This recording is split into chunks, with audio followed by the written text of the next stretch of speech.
Retire అయిన తర్వాత ప్రశాంతంగా ఉండాలనుకుంటారు కదా, మళ్ళీ ఎందుకు మీరు బీసీ ఉద్యమం అనేదని? నా శక్తి సామర్థ్యాలు కానీ, నా అనుభవం కానీ, నా నాలెడ్జ్ కానీ ఇవన్నీ కూడా ఆ వర్గాలకు ఉపయోగపడాలి. సో మనిషి అన్నప్పుడు నిరంతరం శ్రమ పడాలనేది. బీసీ ఉద్యమం పేరు చెప్పి ఏదో ఉద్యమాలు చేసి ఆ సీఎంఓ లేకపోతే మంత్రులు పిలవగానే వీళ్ళు కొన్ని ఆస్తులనే ఎక్కువ కూడబెట్టుకోవడానికి ప్రయత్నం చేస్తూ ఉన్నారు. తమిళనాడులో బీసీలకు ఉన్నటువంటి సౌకర్యాలు ఎట్లున్నాయి, వాళ్ళు ఎట్లా బతుకుతున్నారు, మనం పక్కనే ఉన్నాం, మనం ఎట్లా బతుకుతున్నాం.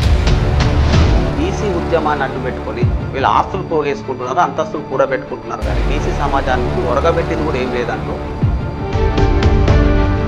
మెజారిటీ బీసీ సంఘాలు నేను గమనించింది ఆర్థిక సమస్యలతో బాధపడుతుంది. రాజ్యాధికారం దగ్గరకు వచ్చేసరికి విచ్ఛిన్నం చేస్తారు. ఇప్పుడు జరగబోయేటువంటి రాజ్యాధికారం రావాలంటే నాయకత్వం ఏ కులాలకు కూడా బీసీలో ఎస్సీలో ఎస్టీలో తనగారిన వర్గాల కావచ్చు, వాళ్ళు కనీసం చేయూతను అందించలేకపోతా ఉన్నారు. చట్టాల మీద కూడా అవగాహన లేని వాళ్ళు వస్తున్నారు అంటారు కదా. రౌడీలను, గూండాలను లేదా క్యాడర్ను పోషించాలి, లేకుంటే ముందుకు. కాబట్టి దాంట్లో బీసీ ఉద్యమాన్ని అడ్డు పెట్టుకొని వీళ్ళు ఆస్తులు పోగేసుకుంటున్నారు, అంతస్తులు కూడా పెట్టుకుంటున్నారు, కానీ బీసీ సమాజానికి ఒరగబెట్టింది కూడా ఏం లేదంటూ మెజారిటీ బీసీ సంఘాలు నేను గమనించింది ఆర్థిక సమస్యలతో బాధపడుతుంది. సంబంధించిన వాళ్ళు కూడా ప్రజాప్రతినిధులు ఉన్నప్పటికీ వారికి 500 1000 ఎందుకు ఆశపడాలి? అందుకని బీసీకి వల్ల ఆ పరిస్థితి దిగజారిపోయింది. ఇవాళ ప్రభుత్వం ఇచ్చినటువంటి ఎంగిల్ మెతుకుల మీద బతికేటువంటి పరిస్థితులు ఏర్పడింది. రేషన్ బియ్యం అని, పెన్షన్ అని ఒక రకంగా చెప్పాలంటే సోమరిపోతుగా తయారు చేసి నెలకు 5000 6000 నీవు ఎంతసేపు వారిగా బతకాలనుకుంటే రాజకీయ నాయకులు డబ్బులు తీసుకుంటూ ప్రజలు తప్పుకుంటాం. ప్రజలు నడిస్తే మరి ఆయన బాగా బలిసినాడు కాబట్టి తీసుకోవటం. నాలెడ్జ్ ఎక్కడ పోయింది, జ్ఞానం ఎక్కడ పోయింది, వాడు ఎందుకు ఇస్తున్నాడు డబ్బు? పొలిటికల్ లీడర్లే బయటపడుతున్నారు కేసు నుంచి.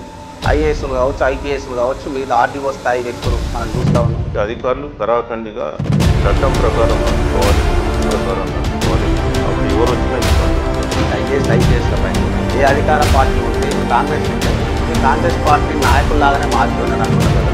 ఏ ఒక్క ఐఏఎస్ ఆఫీసర్ కూడా డీవియేట్ ఇక్కడ వాడు ఎంత పొలిటికల్ ప్రెషర్ ఉన్నా సరే ఇండియాలో అదే చేస్తాడు.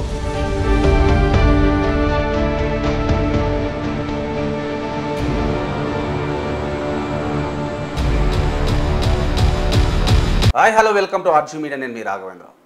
మరి మనం చూస్తూ ఉన్నాం ఆర్జీవీ మీడియా ఆధ్వర్యంలో మేధావులను మేము ముందుంచే ప్రయత్నం చేసినాం, వాళ్ళ మనసులను ఆవిష్కరించే ప్రయత్నం చేస్తూ ఉన్నాం. మరి మేధావులు యువతకు ఎలాంటి సందేహం ఇవ్వబోతూ ఉన్నారు, అది ఎంత మేరకు తెలంగాణ సమాజానికి ఉపయోగపడుతుందో మిమ్మల్నే మేము ఫీడ్బ్యాక్ అడిగే ప్రయత్నం కూడా చేసినాం. దాంట్లో భాగంగా మరి బీసీ ఉద్యమం ముమ్మరంగా కొనసాగుతూ ఉంది తెలంగాణలో. బీసీ నాయకులు రాజ్యాధికారం చేజిక్కించుకోవాలని ఆరాటంలో ఉన్నారు. దీనికి వేదికగా అనేక ఉద్యమాలు కూడా అంకురార్పణ చేస్తున్న సందర్భంలో మరి ఒక ఐఏఎస్ ఆఫీసర్గా ఉండి బడుగు బలహీన వర్గాల పక్షాన నిలబడి తన దగ్గరికి వచ్చిన వాళ్ళని ఖచ్చితంగా ఆ సమస్య విని అర్థం చేసుకొని సమస్య పరిష్కరించిన ఒక మహోన్నత వ్యక్తిత్వం ఉన్న ఒక మంచి మనిషి దగ్గరికి మనం వచ్చినాం. ఆయన తట్టి లేపితే ఒక ఐఏఎస్గా కాకుండా సాధారణ ఒక వ్యక్తిలాగానే మన ముందుంటారు. తన హృదయాన్ని ఆవిష్కరించే ప్రయత్నం చేస్తూ ఉంటారు. మరి తాను అద్భుతంగా రాణించినాడు, ఒక ఐఏఎస్గా రాణించినాడు, జిల్లా పాలనాధికారిగా చక్కగా అందరూ మన్నెలు పొందడం, ముఖ్యంగా ప్రజల ఆశీర్వాదాలు తీసుకొని మరి రిటైర్ అయిన తర్వాత బీసీలకు జరుగుతున్న అన్యాయాన్ని చూసి చెలించిపోయిన తాను బీసీ ఉద్యమంలో చురుకుగా పాల్గొంటూ ఉన్నారు. మరి తనతో మాట్లాడే ప్రయత్నం కూడా చేద్దాం. తనే మనందరికి సుపరిచితం, ఇష్టమైన వ్యక్తి, రిటైర్డ్ ఐఏఎస్ ఆఫీసర్, ఇప్పుడు బీసీ ఉద్యమ నాయకులను కూడా చెప్పవచ్చు. తనతో ఉన్నాం. తనే టీ చిరంజీవి. మాట్లాడే ప్రయత్నం చేద్దాం. నమస్కారం సార్, బాగున్నారా సార్? బాగున్నాం. Thank you for giving me very good account of mind. నా గురించి చాలా గొప్పగా చెప్పినందుకు ధన్యవాదాలు. Thank you very much sir. Absolutely that is with you sir. అందుకే మనం చెప్పే ప్రయత్నం కూడా చేసి ఒకసారి మీ గురించి అందరికీ తెలుసు సార్. మరి ఆర్జీ మీడియా వీక్షకులతో పాటు తెలంగాణ ప్రజలకు కూడా అసలు మీరు ఎందుకు ఐఏఎస్గా మారాల్సి వచ్చింది, ఆ నేపథ్యం ఏంది, దాని నుంచి మొదలు పెడుతూ ఈ ప్రస్తుత రాజకీయాలు. నా నేపథ్యము గురించి చెప్పాలంటే నేను ఒక పల్లెటూరు అంటే ఇంటీరియర్ విలేజ్ నుంచి వచ్చినటువంటి వ్యక్తిని. సో మా కుటుంబంలో నేనే మొట్టమొదట చదువుకున్నటువంటి వ్యక్తిని. మా ఫాదర్ ముంబైలో టెక్స్టైల్ మిల్లు పనిచేసేవాడు. సో మేమేమో గ్రామంలో మా మదర్ కానీ మా సిస్టర్స్ బ్రదర్స్ వాళ్ళందరూ కూడా బీడీలు చుట్టుకొని బతికేవాళ్ళు. మేము చేనేత వర్గానికి సంబంధించినటువంటి వ్యక్తులు. సో మా విలేజ్లో నాకు 7th క్లాస్ వరకు చదవడం జరిగింది. ఆ తర్వాత మా పక్క విలేజ్లో బేల్పూర్ అనే విలేజ్ ఉంటుంది. నేను నిజామాబాద్ జిల్లా Belpur mandal Mothe native. So so వేల్పూర్కు అప్పుడు మా దగ్గర ఎస్ఎస్సి లేదు కాబట్టి 8th, 9th, 10th వరకు ఆ విలేజ్కు డైలీ నడుచుకుంటూ వచ్చేవాళ్ళం. అరౌండ్ 3.5 కిలోమీటర్ డిస్టెన్స్ ఉండేది. 3.5, 7 కిలోమీటర్స్ నడిచేవాళ్ళం. సో మధ్యలో వాక్ కూడా ఉండేది, దాటుకుంటూ వెళ్ళేవాళ్ళం. సో సరదాగా ఎస్ఎస్సి పాస్ చేసినాం. బట్ ఎక్కడ నేను చదువుకున్నా నేను క్లాస్లో మాత్రం టాపర్ నేనే. ఆ ఛాలెంజ్ ఎప్పుడు తీసుకునేవాడిని. సో మా విలేజ్లో అయినా, వేల్పూర్ విలేజ్ అయినా, ఇంటర్మీడియట్లో నేను 2nd క్లాస్లో పాస్ అయినా, డిగ్రీలో మళ్ళీ నేనే మా కాలేజీ టాపర్. అదేవిధంగా ఇక్కడ పీజీ ఎంఏ ఎడ్యుకేషన్ చేసినా కూడా టాపరే.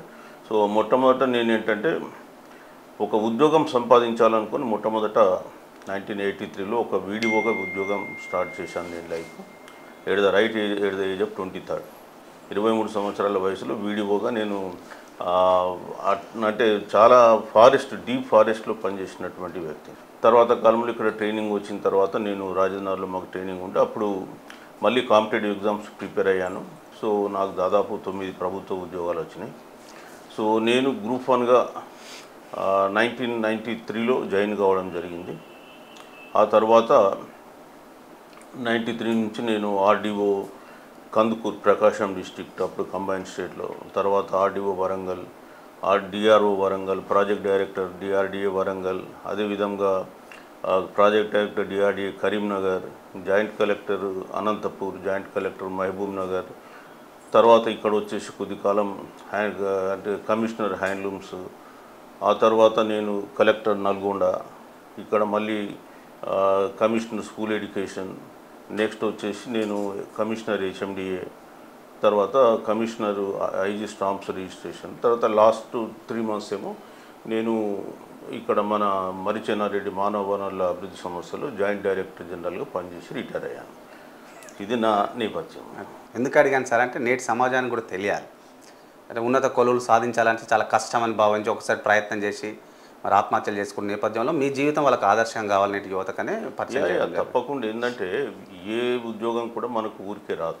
కష్టపడడానికి ఖచ్చితంగా ఫలితం లభిస్తుంది. సో చాలామంది ఏంటంటే లక్కు నమ్ముకుండమో లేదా ఆ కన్సిస్టెన్సీ ఆఫ్ ఎఫర్ట్స్ ఉండవు. అంటే మనం ఏదైతే శ్రమ పెడతామో ఆ శ్రమ కంటిన్యూస్గా ఉండాలి. మేము గ్రూప్ 1 రాయగానే మొదటి అటెంప్ట్లోనే గ్రూప్ 1 రాలే. సో దానికి నాకు 2-3 అటెంప్ట్లో సెలెక్ట్ అయినాం. అట్లా అని చెప్పేసి డిస్కరేజ్ కాలే. సో డిస్కరేజ్ కాకుండా ఎవరైతే కంటిన్యూస్గా వాళ్ళ శ్రమ కొనసాగిస్తారో 100% రిజల్ట్ వస్తుంది. ఇప్పుడు కూడా అదృష్టాన్ని ఇంకేదో నమ్ముకోవాల్సిన అవసరం లేదు. నీ శ్రమనే నువ్వు నమ్ముకో. నేను ఎప్పుడు బిలీవ్ చేసేది ఏంటంటే ప్రతిభ అనేది ఎవరి సొత్తు కాదు. ఎవడైతే కష్టపడతాడో వాడే ప్రతిభావంతుడు. పుట్టుకతోడే ఎవరికి విద్యలు రావు. ఫస్ట్ ఆఫ్ ఆల్ మనం పెరుగుతున్న క్రమంలో మనకు ఎన్విరాన్మెంటల్ ఇన్ఫ్లుయెన్స్ ఇవన్నీ దాంతో మనం నేర్చుకుంటూ ఉంటాం. సో ఎప్పుడైతే నీలో సాధించాలనే కసి నీలో ఉంటుందో, నీ ఆలోచనలు పెద్దగా ఉంటాయో, dare to dream dare to achieve అన్నారు అబ్దుల్ కలాం. సో మన కోరికలు కూడా పెద్దగా ఉండాలి, మనం సాధిద్దామనే పట్టుదల ఉండాలి, మన పైన మనకు ఆ విశ్వాసం ఉండాలి. 100% సాధించాలి. ఇప్పుడు పల్లెటూరు నుంచి వచ్చినారు, ఒక జిల్లాని శాసించండి, ఒక జిల్లా పాలనాధికారి కూడా బాధ్యతలు చేపట్టినారు. అంటే నిజంగా కూడా ఆ నేపథ్యం ఉన్నప్పుడు చాలామంది ఏంటంటే తెలివి ఉన్నప్పటికీ సౌకర్యాలు లేక మానేసిన వాళ్ళు ఉంటారు, తెలివి ఉన్నప్పటికీ ఆర్థిక వనరులు లేకుండా మానేసిన వాళ్ళు కూడా ఉంటారు. అంటే మీది ఏది ఇన్స్పిరేషన్ సార్? ఇప్పుడు అవకాశాలు కూడా లేవు ఇప్పట్లాగా. చాలామంది ఏంటంటే సాకులు వెతుకుంటారు. నేను పావర్టీ అనేది మన ఎదుగుదలకు అడ్డొస్తుందని నేను ఎప్పుడు అనుకోను. దట్స్ ఓన్లీ ఏ సాకు. ఇప్పుడు నేను అట్లా అనుకుంటే నేను 23వ సంవత్సరంలోనే నా వయసులోనే నేను ఉద్యోగంలోకి వచ్చిన. నేను ఉద్యోగంలో ఉంటూ మళ్ళీ నేను వేరే ఎగ్జామ్స్ రాసుకున్నా. నేను గ్రూప్ 1 సెలెక్ట్ అయినప్పుడు నాకు మ్యారేజ్ అయింది, 2 మా పిల్లలు ఉన్నారు. సో అదంతా అడ్డం కాలేదు. నాకు మ్యారేజ్ అడ్డం కాలేదు, పిల్లలు అడ్డం కాలేదు, నా పావర్టీ బ్యాక్గ్రౌండ్ నాకు అడ్డం కాలేదు. మనకు కనిపించేది ఒకటి లక్ష్యం. కాబట్టి ఆ లక్ష్య సాధన కొరకు మనం కష్టపడ్డాం, సాధించుకున్నాం. అంటే అప్పుడు ఉండే మీకు గట్టి పట్టుదల, లేకుంటే అయ్యేది కాదు కదా. ఎందుకు అడుగుతున్నాను సార్ అంటే ఇప్పుడు కోచింగ్ సెంటర్స్ ఉన్నాయి, కొంచెం టెక్నాలజీ కోచింగ్ సెంటర్లో అడుగు పెట్టలేదు. ఫస్ట్ ఆఫ్ ఆల్ ఆ ఎగ్జామ్స్ అని నేనే సొంతంగా నోట్స్ రాసుకుని ప్రిపేర్ అయినటువంటి వ్యక్తిని నేను. ఒకటి. రెండవది ఏంటంటే మనకు జీవితంలో ఏదో ఒకటి సాధించాలి అనేటువంటి ఒక కోరిక అనేది చిన్నప్పటి నుంచి మా ఫాదర్ నాకు ఇన్కల్కేట్ చేసింది. తను ఒకటే చెప్పేవాడు, నువ్వు ఏమన్నా చేయి కానీ నువ్వు ఒక ఎక్స్ట్రాడినరీ పర్సన్గా జీవితంలో బతకాలి, మామూలు మనిషిలాగా మాత్రం నువ్వు బతకనేటువంటి ఒక డ్రీమ్ను, అంటే ఒక గోల్ను నాలో ఆయన చైల్డ్హుడ్ నుంచి నాలో అంటే దాన్ని కల్పించాడు ఆయన. సో దాంతో నేను ఎక్కడున్నా ఏదో ఒకటి సాధించాలి. కాబట్టి నేను 7th క్లాస్ చదువుకున్న మా ఊర్లో నేనే టాపర్ ఉన్నా, వేల్పూర్లో నేనే టాపర్ ఉన్నా, గిరాజ్ కాలేజ్ నేనే టాపర్ ఉన్నా, మా ఎడ్యుకేషన్ నేనే టాపర్ ఉన్నా. తర్వాత 1989 గ్రూప్ 2Aలో కూడా 1,73,000 మంది రాస్తే అందులో నేనే టాపర్ వచ్చింది. Great. So that's my ambition. Will power. అయితే ఇప్పుడు మీరు గ్రూప్ 1 సాధించేటప్పుడు అంటే ఎంత వయసు ఉంటుంది సార్ మీకు సుమారు? ఏ ఇయర్లో గ్రూప్ 1లో నేను సాధించినప్పటికీ నాకు 32 ఇయర్స్లో నేను గ్రూప్ 1లోకి వచ్చాను. నేను అప్పటికి 27 ఇయర్స్లో నేను ఏసీటీఓగా స్టేట్ టాపర్గా ఉన్నాను. ఓకే. సో అట్లా నేను రకరకాల ఉద్యోగాలు చేసుకుంటూ ఇక్కడ దాకా వచ్చాను. సో మనకేంటంటే మనం అనుకున్న లక్ష్యం మనం చేరుకోవాలి. అది మన ఏ ఉద్యోగం చేసినా ఫోకస్ దీని మీద ఉంది. ఫోకస్ మీద మాత్రం ఖచ్చితంగా నేను ఏదో రోజు ఐఏఎస్లోకి ఎంటర్ కావాలి, ఏదో విధంగా నేను జిల్లా కలెక్టర్గా నేను కావాలి అనేటువంటి నా అభిలాష. కాబట్టి 100% దాన్ని నేను అచీవ్ చేస్తాను. అభిలాషం మీరు ఫుల్ఫిల్ చేసుకున్నారు. ఫస్ట్ ఆర్డీఓ చేసినారు, జిల్లా పాలనాధికారి కలెక్టర్గా కూడా చేసినారు. అంటే ఎట్లాంటి ఛాలెంజెస్ ఉన్నాయి సార్? మన ముందు ఏంటంటే చదువుకునేటప్పుడు ఏం తోటి వస్తాం, సమాజంలో ఇది చేయాలి అది చేయాలి, మార్క్ శ్రీకారం చుట్టాలని. అది సాధ్యం అవుతుంది అంటారా జాబ్కి వచ్చింది? ఇప్పుడు ఉద్యోగంలోకి వచ్చిన తర్వాత అనేక లిమిటేషన్స్ ఉంటాయి. మనం బయట ఊహించుకున్నటువంటి పరిస్థితులు ఉద్యోగంలో ఉండవు.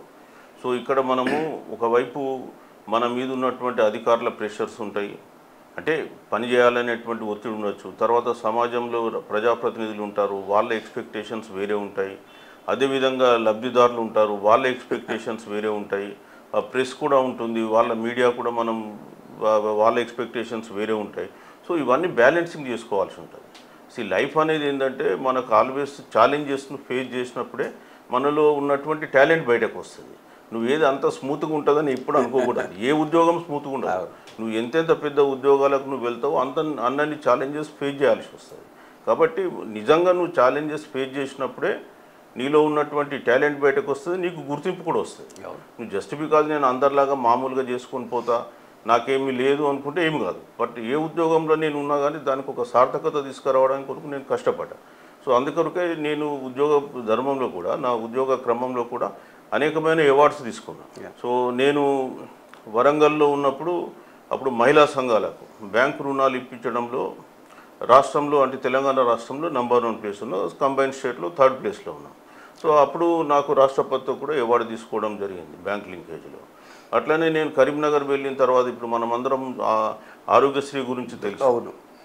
యాక్చువల్గా ఆరోగ్యశ్రీ కంటే మొదలు నేను ఒక ఆరోగ్య రక్ష అని ఒక స్కీమ్ నేను కరీంనగర్లో, అక్కడ మెడికల్ కాలేజెస్ ఉన్నాయి 2 టీచింగ్ ఇన్స్టిట్యూట్స్, ఇది చలిమేడ అండ్ ప్రతిమ అని, వాళ్ళతో ఒక ప్రాజెక్ట్ టైప్ చేశాను.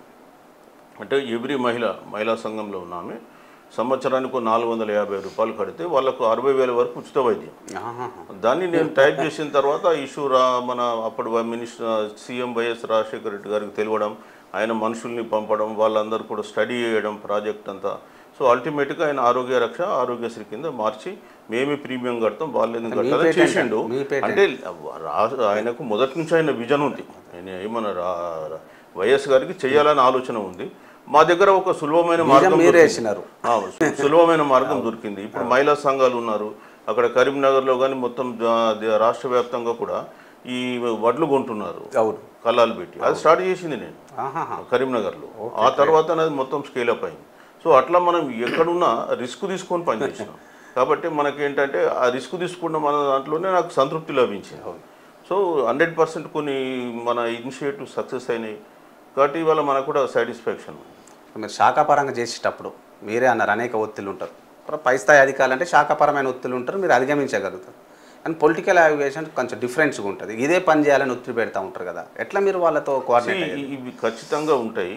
కొన్ని సందర్భంలో మనం కరాఖండిగా చెప్పాలి, ఇది మనం చేయమని. You must learn telling no also. నువ్వు నో చెప్పడం నేర్చుకోకపోతే సక్సెస్ కావు. సో 100% నువ్వు ఎప్పుడు కూడా ఏ రాజకీయ నాయకుడిని సాటిస్ఫై చేయలేవు. కాకపోతే రాజకీయ నాయకులు చెప్పేటి అన్నీ కూడా రాంగ్ ఉంటాయి అనుకోవడం కూడా పొరపాటు. అవును. సో వాళ్ళ దాంట్లో మంచి ఉంటే మంచి చెప్తాం, వాళ్ళు చెప్పిన దాంట్లో చేస్తాం. కొన్ని సందర్భాల్లో మనం చెప్పినప్పుడు నో అని చెప్పినప్పుడు మనం ట్రాన్స్ఫర్ చేపిస్తారు. ఆ ట్రాన్స్ఫర్ పే చేసినాం కదా మనం. అవునా? అంతే కదా. మరి నేను కందుకూరులో ఉన్నప్పుడు నేను 1 year 2 months పనిచేశాను. అక్కడ నుంచి నన్ను ట్రాన్స్ఫర్ చేసి ఇక్కడ వరంగల్. ఏ పనికి నో అన్నారు సార్ అప్పుడు? అట్లా చాలా ఉంటాయి. మనం ఒక పని అని కాదు, చాలా పనులు ఉంటాయి. సో న్యాచురల్గా ఖచ్చితంగా పొలిటీషియన్ ఎక్స్పెక్టేషన్ డిఫరెన్స్ ఉంటుంది. మనం కూడా ఏంటంటే 100% రూల్ ప్రకారం మనం పోయినప్పుడు మనకి ఇబ్బంది ఉండదు. లేకపోతే ఏం జరుగుద్ది అంటే మళ్ళీ ఏదో స్కామ్లో ఇరుకోవాల్సి వస్తుంది. ఇవాళ మనం చూస్తున్నాం చాలా మంది సీనియర్ ఆఫీసర్స్ కూడా ఎట్లాంటి కేసులు అందుకనే అడుగుతుంది ఈ క్వశ్చన్. సో కాబట్టి మనం ఖచ్చితంగా నో అని మనం చెప్పాల్సిన పరిస్థితి ఉంటుంది. చెప్తాం కూడా, చెప్పాను కూడా. నేను ఈవెన్ చీఫ్ మినిస్టర్ లాంటి వ్యక్తి కూడా చెప్తే కూడా నేను చెయ్యను సార్ అని చెప్పాను. సారీ సార్ ఈ ఇష్యూలో మాత్రం నన్ను అంత డేర్గా చెప్పగలిగి అంత చెప్పిన ఎస్ అయితే ట్రాన్స్ఫర్ చేసింది. నేను ఎవరి పేరని అంత గట్స్ ఉండేగా సార్ ఇప్పుడు ఉండాలి. లేకపోతే ఇప్పుడు see I come up from bottom నుంచి వచ్చాను నేను. నాకు అన్ని అంటే అనుభవాలు కూడా ఉన్నాయి కాబట్టి మనం ధైర్యంగా చెప్పగలం. చేయగలిగితే చేయగలుగుతామంటాం, లేదు అంటే లేదంటాం. చాలా మంది ఇప్పుడున్న అధికారులని చాలా మందితో సత్సంబంధాలు ఉంటాయి. కలెక్టర్లు కావచ్చు, ఆర్డీఓలు కావచ్చు, మాకు చేయాలని ఉంటుందన్న పొలిటికల్ ప్రెజర్ చాలా ఎక్కువ ఉంది. చేయకపోతే ట్రాన్స్ఫర్ కాదు, ఈ కేసులో ఆ కేసులో ఇదికిస్తూ ఉంటారు, మమ్మల్ని కూడా అంటుంటారు కదా. ఎంతవరకు సాధ్యం సార్ అట్లా చేస్తారు? అట్లా ఏం లేదు. ఇప్పుడు మనం ఒకటి అపరైట్గా ఉన్నప్పుడు ఎవరు పెద్దగా మన మీద వేలు పెట్టడానికి ట్రై చేయరు. సో కొంతమంది ఉంటారు పొలిటీషియన్స్ కూడా, కొంత నోటోరియస్ వాళ్ళు ఉంటారు, వాళ్ళు కొంత ప్రెషర్ ఎక్కువ పెడుతుంటారు. బట్ మనం ఉన్న రూల్లో చేస్తాం. మ్యాక్సిమం ఎట్ ద మోస్ట్ నేను ట్రాన్స్ఫర్ చేయగలరు, ఇంకేమన్నా ఇబ్బందులు కూడా పెట్టగలరు. కానీ మనం వాటన్నిటికీ రెడీగా ఉండాలి. నువ్వు వాళ్ళు చెప్పిందని చెప్పేస్తే ఒక్కదాంతో వాళ్ళు సాటిస్ఫై గారు, ఇంకా 10 పనులు వస్తాయి, అప్పుడు ఇంకా ఎక్కువ ఇబ్బంది పడాల్సి వస్తుంది. కాబట్టి నా లైఫ్లో మటుకు నేను సక్సెస్ఫుల్గా ఫేస్ చేశాను వాళ్ళందరినీ. చాలా సందర్భాల్లో మనం నో చెప్పినటువంటివి ఉన్నాయి. అట్లాగే వాళ్ళు చెప్పిన దాంట్లో మంచి ఉంటే 100% చేసినాం అంతే. సో మనం స్పీడ్గా చేసినాం, వాళ్ళు కూడా సాటిస్ఫై అయ్యారు. ఎక్కువ మటుకు నేను ఎక్కువ కాలం కొనసాగడానికి పొలిటీషియన్సే కారణం కొన్ని దగ్గర. ఎందుకంటే వీళ్ళ దగ్గర వర్క్ ఏది ఆగదు, చకా వెళ్ళిపోతుంది అనేటువంటి ఒక ఆలోచన ఉంది. ఇప్పుడు ఈవెన్ నేను హెచ్ఎండిఏలో 3 సంవత్సరాలు చేశాను. అది కూడా అనేకమైన పొలిటికల్ ప్రెషర్ ఉంటుంది. నేను హెచ్ఎండిఏకి వచ్చినప్పుడు మా హెచ్ఎండిఏ బ్యాంక్ బ్యాలెన్స్ వచ్చి 11 కోట్లు ఉండే. నేను వెళ్ళే నాటికి 1100 కోట్లు ఇచ్చి బయటకు వచ్చిన 3000 కోట్ల వర్క్ చేసినాం నా 3 ఏళ్ళలో. మరి అందుకనే మనం వర్క్ కమిటెడ్గా చేస్తే పొలిటీషియన్స్ కూడా కొంత కాంప్రమైజ్ అవుతారు. మనం అందరు పొలిటీషియన్స్ను తక్కువ అంటే మనం తప్పుగా అర్థం చేసుకోకూడదు. అది అయితే ఇప్పుడు ప్రధానంగా ఏంటి సార్ అంటే ఇప్పుడు బీసీ ఉద్యమానికి వచ్చే ముందు చివరిగా ఇప్పుడు ప్రస్తుతం పనిచేస్తున్న ఆఫీసర్స్ ఎవరైనా బాగా పనిచేయాలని ఒక ఉత్సాహంతో వస్తూ ఉంటారు. ఈ పొలిటికల్ లీడర్స్ ఏంటంటే వాళ్ళని కూడా కల్పిట్ చేస్తూ ఉన్నారు. తద్వారా ఏంటంటే పొలిటికల్ లీడర్లు ఏం బయటపడుతున్నారు కేసు నుంచి. ఐఏఎస్లు కావచ్చు, ఐపీఎస్లు కావచ్చు, మిగతా ఆర్డీఓ స్థాయి వ్యక్తులు మనం చూస్తూ ఉన్నాం. ఊచలు లెక్క పెట్టాల్సి వస్తుంది కదా. అంటే ఏంది పరిస్థితి? ఇప్పుడు నేను అందుకే చెప్తున్నాను, అధికారులు అనేవాళ్ళు వాళ్ళ రూల్స్ పరిధిలో వాళ్ళు పనిచేయాలి. వాళ్ళ లిమిట్స్ ఏంటో తెలుసుకొని పనిచేయాలి. సో ఆ లిమిట్స్ దాటి నువ్వు ఎవరో పొలిటీషియన్స్ నాకు రక్షణగా ఉంటారు, రేపు కాలంలో వాళ్ళు నాకు అండగా ఉంటారని చెప్పేసి మనం చేస్తే ఆ పొలిటీషియన్స్ రేపు తెల్లారి అధికారం మార్పిడి అయినాక మన పరిస్థితి ఏంటో మనం అర్థం చేసుకోవాలి. కాబట్టి అధికారులు కరాఖండిగా చట్టం ప్రకారం నడుచుకోవాలి, రూల్స్ ప్రకారం నడుచుకోవాలి. అప్పుడు ఎవరు వచ్చినా ఇబ్బంది ఉండదు. సో అది లేనప్పుడు ఇట్లాంటి ఇబ్బందులు వస్తాయి. చాలామంది అధికారులు ఏంటంటే తమ కొంత మంచి పోస్టులలో ఉండాలి, అధికారానికి దగ్గరగా ఉన్న పోస్టులలో ఉండాలి, అధికారానికి దగ్గరగా ఉండాలనేటువంటి కాంక్షతోటి పిచ్చి పిచ్చి పనులన్నీ చేస్తారు, తర్వాత ఇబ్బంది పడతారు. అది ఇప్పుడు ప్రతి ఒక్కదానికి ఎగ్జామ్ ఉంటుంది సార్. ఇప్పుడు ఐఏఎస్ కావచ్చు, ఐపీఎస్ కావచ్చు, కింద ఎంఆర్ఓ కావచ్చు, ఇంకేదానికైనా. మరి పొలిటికల్ అంటే చట్ట సభలో వస్తున్న ఎమ్మెల్యేలు కావచ్చు, మిగతా మంత్రులు కావచ్చు, ముఖ్యమంత్రులు కావచ్చు, వాళ్ళకి ఎలాంటి క్వాలిఫికేషన్ అవసరం లేదు, మరి ఎలాంటి ఎగ్జామ్ అవసరం లేదు. కాబట్టే కొంత తాల్సార్కు వస్తూ ఉంది, అధికారుల మీద ఒత్తిడి పెరుగుతూ ఉంది, మొండి వైఖరితో ఉండడం వల్ల ప్రజాపాలన కుంటుపడుతూ ఉంటుంది అంటారు కదా. దీనిపైన మీ వైఖరి ఎట్లా? ఇప్పుడు ఉండాలి నిజంగా కూడా వాళ్ళకి. ప్రజాప్రతినిధులకు క్వాలిఫికేషన్ అంటే క్వాలిఫికేషన్ లేని ప్రజాప్రతినిధులు కూడా అద్భుతంగా ఈ దేశంలో పాలించిన వాళ్ళు ఉన్నారు. చదువురాని వాళ్ళు కూడా చేసిన వాళ్ళు ఉన్నారు. సో చదువు ఒక్కటే కులమానం కాదు ఫస్ట్ ఆఫ్ ఆల్. రెండోది వాళ్ళ వ్యక్తిత్వాన్ని, మంచితనాన్ని ప్రజలే నిర్ణయిస్తారు, ప్రజలే న్యాయ నిర్ణేతలు. సో ఎవ్రీ 5 yearsకు లేదా అంతకుముందు ఖచ్చితంగా వాళ్ళు ఎలక్షన్స్కి పోతారు. సో ప్రజలే వాళ్ళని నిర్ణయిస్తారు, వాళ్ళను అధికారంలో ఉండాలన్నా వద్దని. కాబట్టి ఈ క్వాలిఫికేషన్స్ అనేది పెద్ద does not make any change. ఎందుకంటే మనం భారతదేశంలో చాలామంది నాయకులను చూసినాం. స్వాతంత్రం వచ్చిన కొత్తలో చాలా అద్భుతంగా పనిచేసినారు. మనం వాళ్ళను తప్పుపట్టలేము. చదువు ఉంటేనే వానికి విజ్ఞానము అదే వస్తుంది అనేది కాదు. కామన్ సెన్స్తో మంచిగా పరిపాలించినటువంటి చాలామంది ఉన్నారు. కాబట్టి నేను అంత పెద్దగా చదువు ఉంటేనే వీళ్ళు గొప్పగా అవుతారని నేను అనుకోను. బట్ చదువు మాత్రం ఉండడం మంచిదే. ఎందుకంటే కంప్లీట్గా చదువు లేకపోతే కూడా వాళ్ళు ఏమైపోతారంటే అధికారులు ఏం చెప్తారో దాన్ని వినాల్సినటువంటి పరిస్థితి కూడా ఏర్పడుతుంది. కాబట్టి చదువు ఉండాలి minimum. At the same time వాళ్ళ కామన్ సెన్స్ ఉపయోగించి పేద ప్రజలకు న్యాయం చేసేటువంటి యాటిట్యూడ్ వాళ్ళకు ఉండాలి. ఆ యాటిట్యూడ్ లేకపోతే వాడు ఏ పొజిషన్లో ఉన్నా వేస్ట్ అవుతుంది. 4-5 దశాబ్దాల క్రితం వెళ్తే మీరు బాగా మనం గమనిస్తే ప్రజా సంఘాల నాయకులు మీలాంటి మేధావులో అంటే ఒక 70% ఉండేవాళ్ళండి. ఈ రాజకీయానికి సంబంధించి వ్యాపారులు కావచ్చు, వ్యాపార దృక్పథంతో ఉన్న వాళ్ళు కావచ్చు, ఈ రియల్ ఎస్టేట్కి సంబంధించిన వాళ్ళు కావచ్చు, వేళ్ళ మీద లెక్క పెట్టే వాళ్ళు ఉండేది. ఇప్పుడు వైస్ వర్సా అయింది కదా.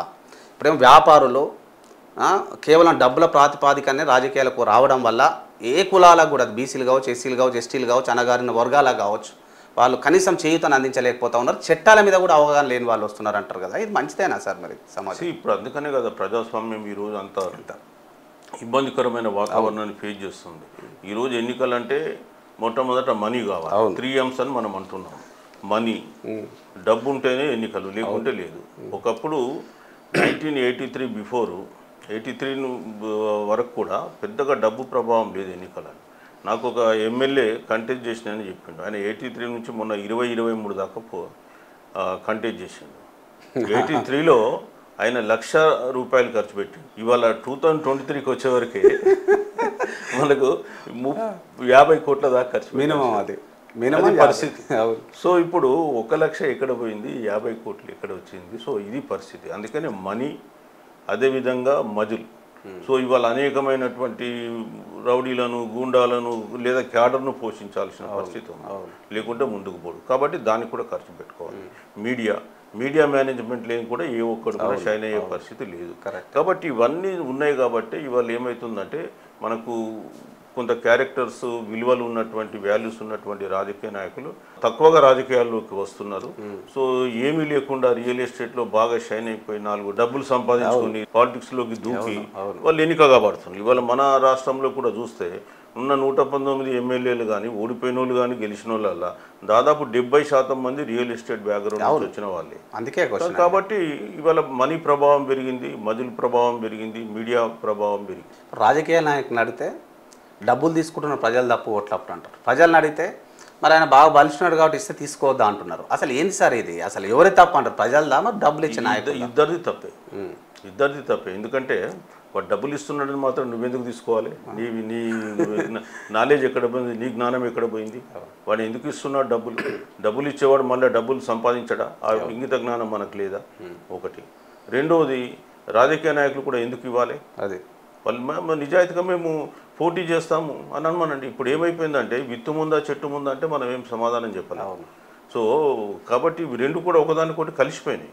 ఇప్పుడు మనలాంటి కూడా వచ్చేసి డబ్బు ఆఫర్ చేస్తాడా ఓటు ఏమని చెప్పి? చేయడు. చేసిన వాడిని మనం అక్కడే కడిగి పారేస్తాం. సో ప్రజలు వీళ్ళు అమాయకులు కాబట్టి ఏదో వాడు డబ్బు ఇస్తున్నాను కానీ ఆశపడి వాళ్ళు ఏదో వేస్తున్నారు. ఇవాళ డబ్బు ఆశపడి వాళ్ళు వేసి ఏం సాధిస్తున్నారు? వాళ్ళ భవిష్యత్తును వాళ్ళే పాడు చేసుకుంటున్నారు. వాళ్ళ భవిష్యత్తును వాళ్ళే నాశనం చేసుకుంటారు. ఇవాళ డబ్బులు ఇచ్చి గెలిచినటువంటి వ్యక్తి ఏం చేస్తాడు? ఇక్కడ వచ్చి అంతకు 10 రెట్లు సంపాదించాలనేటువంటి ప్లాన్లు వేసుకుంటాడు. ఎందుకంటే ఇప్పుడు ఖర్చు పెట్టింది వెళ్ళాలి, వచ్చే ఎన్నికల ఖర్చులకు వెళ్ళాలి, ఒకవేళ పొరపాటున వచ్చేసరికి వెళ్ళకపోతే మళ్ళీ వచ్చేసరికి గెలవాలి, లేదా 3-4 తరాల పిల్లలందరూ కష్టపడకుండా సుఖంగా ఉండాలని కోరుకుంటాడు. ఇట్లా 10 తరాలకు సరిపడే డబ్బు సంపాదించాలని వారికి ఆయనకి 2 చేతులు సరిపోవు. సో అదే కదా ఇవాళ జరుగుతుంది వ్యవస్థలో. మరి ఇట్లాంటి డబ్బు ప్రభావం ఉంది, మద్యం ప్రభావం ఉంది, ఏర్లై పారుతుంది అని అందరూ అంటారు కదా. ఒక సీనియర్, ఒక IAS అధికారిగా మీరు చెప్పండి, వీటిని ఆపే శక్తి మన రాజ్యాంగానికి లేదా, మన ప్రజాస్వామ్యానికి లేదా, ఎక్కడ లోపిస్తుంది అంటారు? అందరికీ బహిరంగ నిజమే డబ్బులు ఏరులై పారుతుందని ఎన్నికలు. ఇప్పుడు అందరికీ తెలుసు, గుంగల్లో కూర్చొని మనం వెంట్రుకలు ఏరుతామంటే ఇట్లా ఎవరిది వాడు మోరల్గా ప్రిన్సిపల్గా ఉంటే ఈ సమస్య పరిష్కారం అవుతుంది. ఎవరిది వాడే కరప్ట్ అయిపోయిన తర్వాత మనం ఎంత మాట్లాడినా ఉపయోగం లేదు. సో ఇవాళ వ్యవస్థలో అయిపోయిందంటే మొత్తం 90% పొల్యూట్ అయిపోయింది. ఒక 10% మంచోళ్ళు ఉండొచ్చు, నేను కాదన్నా. మరి ఈ 90% మంచోళ్ళు అయి 10% చెడ్డోళ్ళు ఉన్నప్పుడు 100% మనం అనుకున్న ఆదర్శమైనటువంటి వ్యవస్థ వస్తుంది. కానీ ఇవాళ ఆదర్శమైన వ్యవస్థ రావడానికి ఇక్కడ మన గమ్మత్ ఏంటంటే ఈ దేశంలో చదువుకున్న వాళ్ళు కూడా మోర్ కరప్ట్ అయింది. అప్పుడు మీరు చూడండి, కొంతమంది చదువుకున్న వాళ్ళు, ఉద్యోగాలు చేసే వాళ్ళు కూడా డబ్బులు తీసుకొని ఓట్లు వేస్తున్నారు. మన గ్రాడ్యుయేట్ కాన్స్టిట్యున్సీలో చూసినాం, ఎమ్మెల్సీ గ్రాడ్యుయేట్ ఎమ్మెల్సీ దాంట్లో కానీ, టీచర్ ఎమ్మెల్సీలో కానీ.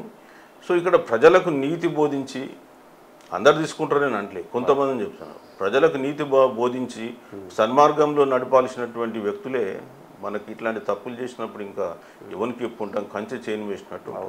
సో ఇది ఎవరికి వారు వ్యక్తిగతంగా ఆలోచించుకొని, విమర్శించుకొని, ఆత్మవిమర్శ చేసుకుంటే 100% మనకు ఒక మంచి సమాజం ఏర్పడుతుంది. ఇంత పొల్యూట్ అయిన రాజకీయాల్లో ఇప్పుడు మేధావులు రావాలన్నా భయపడతా ఉన్నారు. చాలామంది ఏమంటుంటారంటే మేధావులు మౌనంగా ఉండడం మంచిది కాదు, అది పెద్ద నేరం అంటుంటారు కదా. మేధావులు మాట్లాడితే కేసుల పాలు చేస్తున్నారు. నికార్సైన జర్నలిజం నడుపుతూ నిజాలను ప్రశ్నిస్తున్న నికార్సైన జర్నలిస్టులు కావచ్చు, నిజాయితీ గల జర్నలిస్టులకు ఏం బహుమతులుగా వస్తున్నాయంటే కేసులే బహుమతులుగా వస్తూ ఉన్నాయి. మరి ఒకవైపు ప్రజల పంత అట్లా ఉంది, నాయకుల పంత ఇట్లా ఉంది.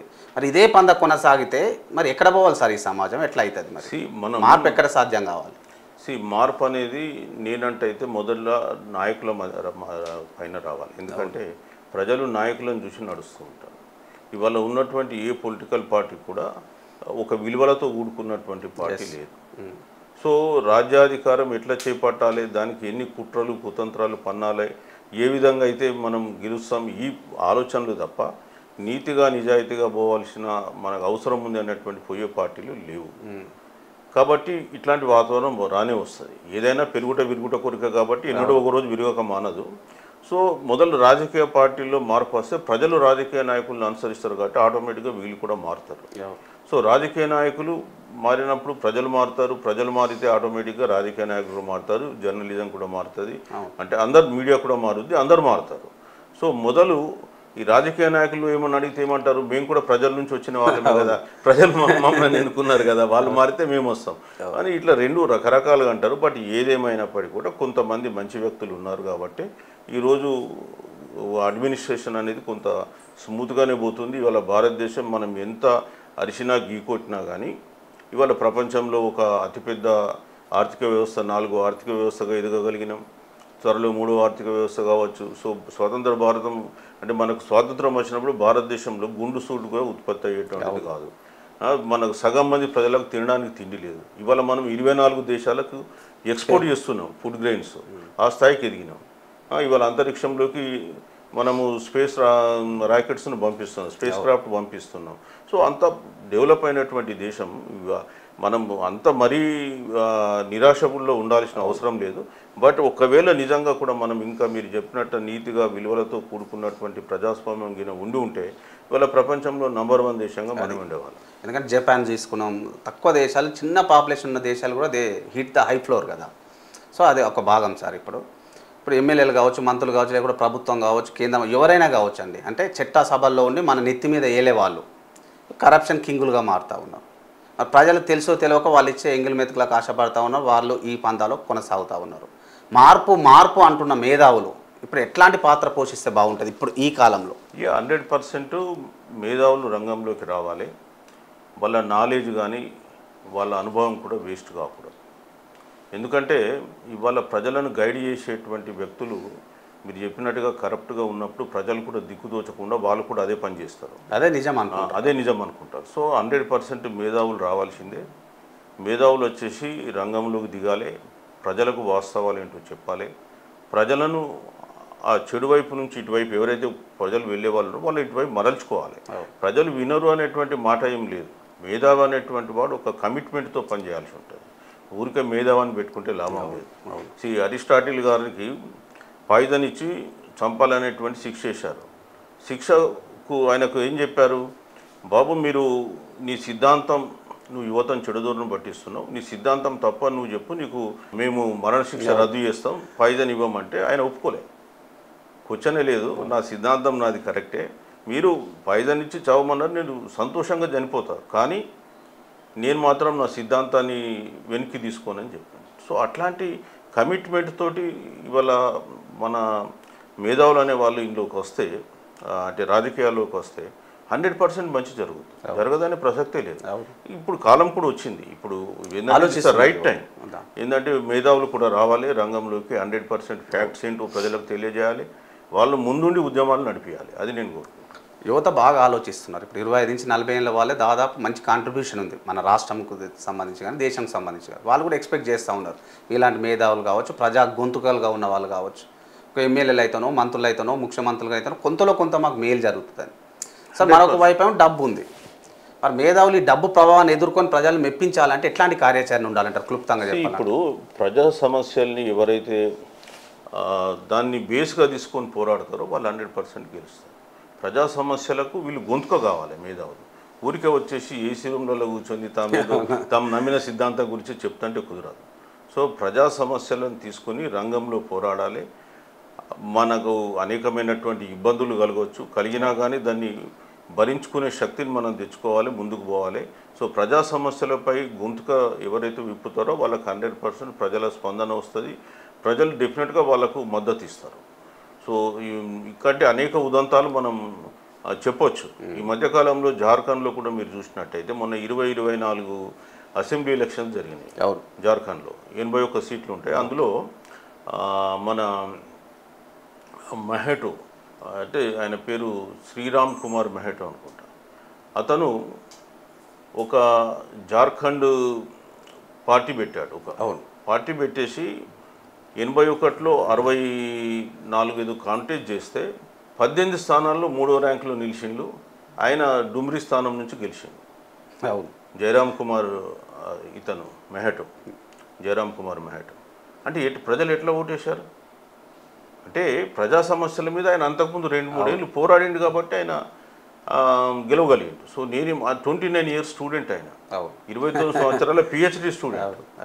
రాష్ట్రంలో మొత్తం ఒకసారి సీన్ మార్చి అంటే ఖచ్చితంగా ప్రజలు స్పందిస్తారు. ప్రజా సమస్యలపైన పోరాడే వ్యక్తి కావాలి, మంచి చెడు తెలుసుకోవాలి ప్రజలు. ఇప్పుడు మేము కూడా బీసీ వాదం మీద పోరాటం చేస్తున్నాం. సో ఒక 89 మనం రాకన్న మొదలుకి ఇప్పటికీ ఎంతో కొంత బీసీ పోరాటాల్లో కూడా కొంత వైఖరిలో మార్పు తీసుకురా. దాంట్లోకి వెళ్ళే ముందు చివరిగా ఈ క్వశ్చన్ ఒకటి అడగాలనుకుంటున్నాను సార్. ఇప్పుడు మీరు ఒక జిల్లా అధికారిగా పనిచేశారు, అంటే కలెక్టర్గా పనిచేశాను. ఎంఆర్ఓలు కావచ్చు, కింది స్థాయి అధికారులు కావచ్చు, ఇంకా పై స్థాయి అధికారులు ఎవరైనా సరే మీరు కలెక్టర్గా ఉన్నప్పుడు కూడా వారం రోజుల్లో 10 రోజుల్లో చెప్ప పెట్టకపోతే మరి చర్యలు తీసుకుంటారు. అవసరమంటే ఉద్యోగం నుంచి టర్మినేట్ చేసే అధికారం కూడా ఉంటుంది. మరి అదే ఓట్లతో గెలిచి ప్రజా జీతం తీసుకుంటున్న ఎమ్మెల్యేలు ఒకసారి గెలిచిన తర్వాత అంటే కాన్స్టిట్యున్సీని పట్టించుకోరు, పోరు, నెలల తరబడి అక్కడ ఉండరు కదా. చాలామంది యువత నేను మార్నింగ్ చేసేటప్పుడు కాల్ చేసి అడుగుతూ ఉంటారు, ఒక చట్టాన్ని తీసుకొస్తే బాగుంటుంది కదా. మరి ఉద్యోగులకు న్యాయం, మరి మన జీతం తీసుకుంటున్న ఎమ్మెల్యే అనే ఉద్యోగికి ఇంకో న్యాయం ఏంది? కనీసం వారంలో 3 రోజులు 4 రోజులు ఆ కాన్స్టిట్యున్సీలో తిరిగేటట్టుగా ఎందుకు చట్టాలు చేయలేకపోతా ఉన్నారు? ఎందుకు అట్లాంటి చర్యలు లేవనుకుంటున్నారు? ఉండాలి కదా. ఇప్పుడు ఇది ఎమ్మెల్యే అనేది ఒక ప్రజాసేవ. అది యాక్చువల్గా నీలాగా 35-40 సంవత్సరాల జాబ్ సెక్యూరిటీ, టెన్యూర్ సెక్యూరిటీ వాళ్ళకి లేదు. వాళ్ళకి ఎవ్రీ 5 సంవత్సరాల కొరకు ప్రజాక్షేత్రంలోకి పోయి మళ్ళీ వాళ్ళు పరీక్ష రాసి పాస్ అయి రావాలి, అంతే తప్ప లేకపోతే అటే పోతాడు వాడు. కాబట్టి వాడు ఒకవేళ నెల 2 రోజులు రాలేదు, 2 నెలలు రాలేదంటే నెక్స్ట్ టైం గెలుస్తాడు ఆయన. మరి గెలుస్తున్నారు ఇప్పుడు వాళ్ళే, అంతా అందరు గెలవరు, 100% అట్లాంటి వాళ్ళు పోతారు కూడా. సో అదొక కాన్సెప్ట్. రెండోది ఏంటంటే ఎన్నుకోబడ్డ ప్రజాప్రతినిధిని రీకాల్ చేసేటువంటి ఆప్షన్ రాజ్యాంగంలో లేదు.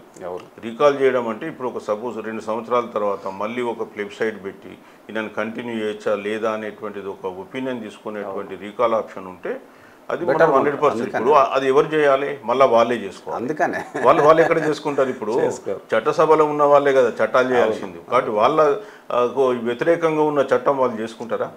రాజ్యాంగాన్ని ఇట్లా మలుచుకుంటున్నారు వాళ్ళు. మంచి నేచురల్ కదా. ఇప్పుడు వాళ్ళు రీకాల్ ఎక్కడ పెట్టుకుంటారు ఆప్షన్ వాళ్ళు? ఎందుకంటే అది వాళ్ళ గూతి వాళ్ళే తవ్వుకున్నట్టు. కాబట్టి వాడు చేయరు. ఇది ఇప్పుడు మీరు దాదాపు దశాబ్దాలుగా పనిచేసే అనుభవం ఉంది సార్. అప్పుడు ఉద్యోగానికి ఇప్పుడు ఉద్యోగానికి ఏమైనా తేడా వచ్చిందా సర్వీస్లో? అప్పుడు పొలిటికల్ ప్రెజర్కి ఇప్పుడు పొలిటికల్ ప్రెజర్ ఎట్లా మీరు కంపేర్? 100% తేడా ఉంటుంది.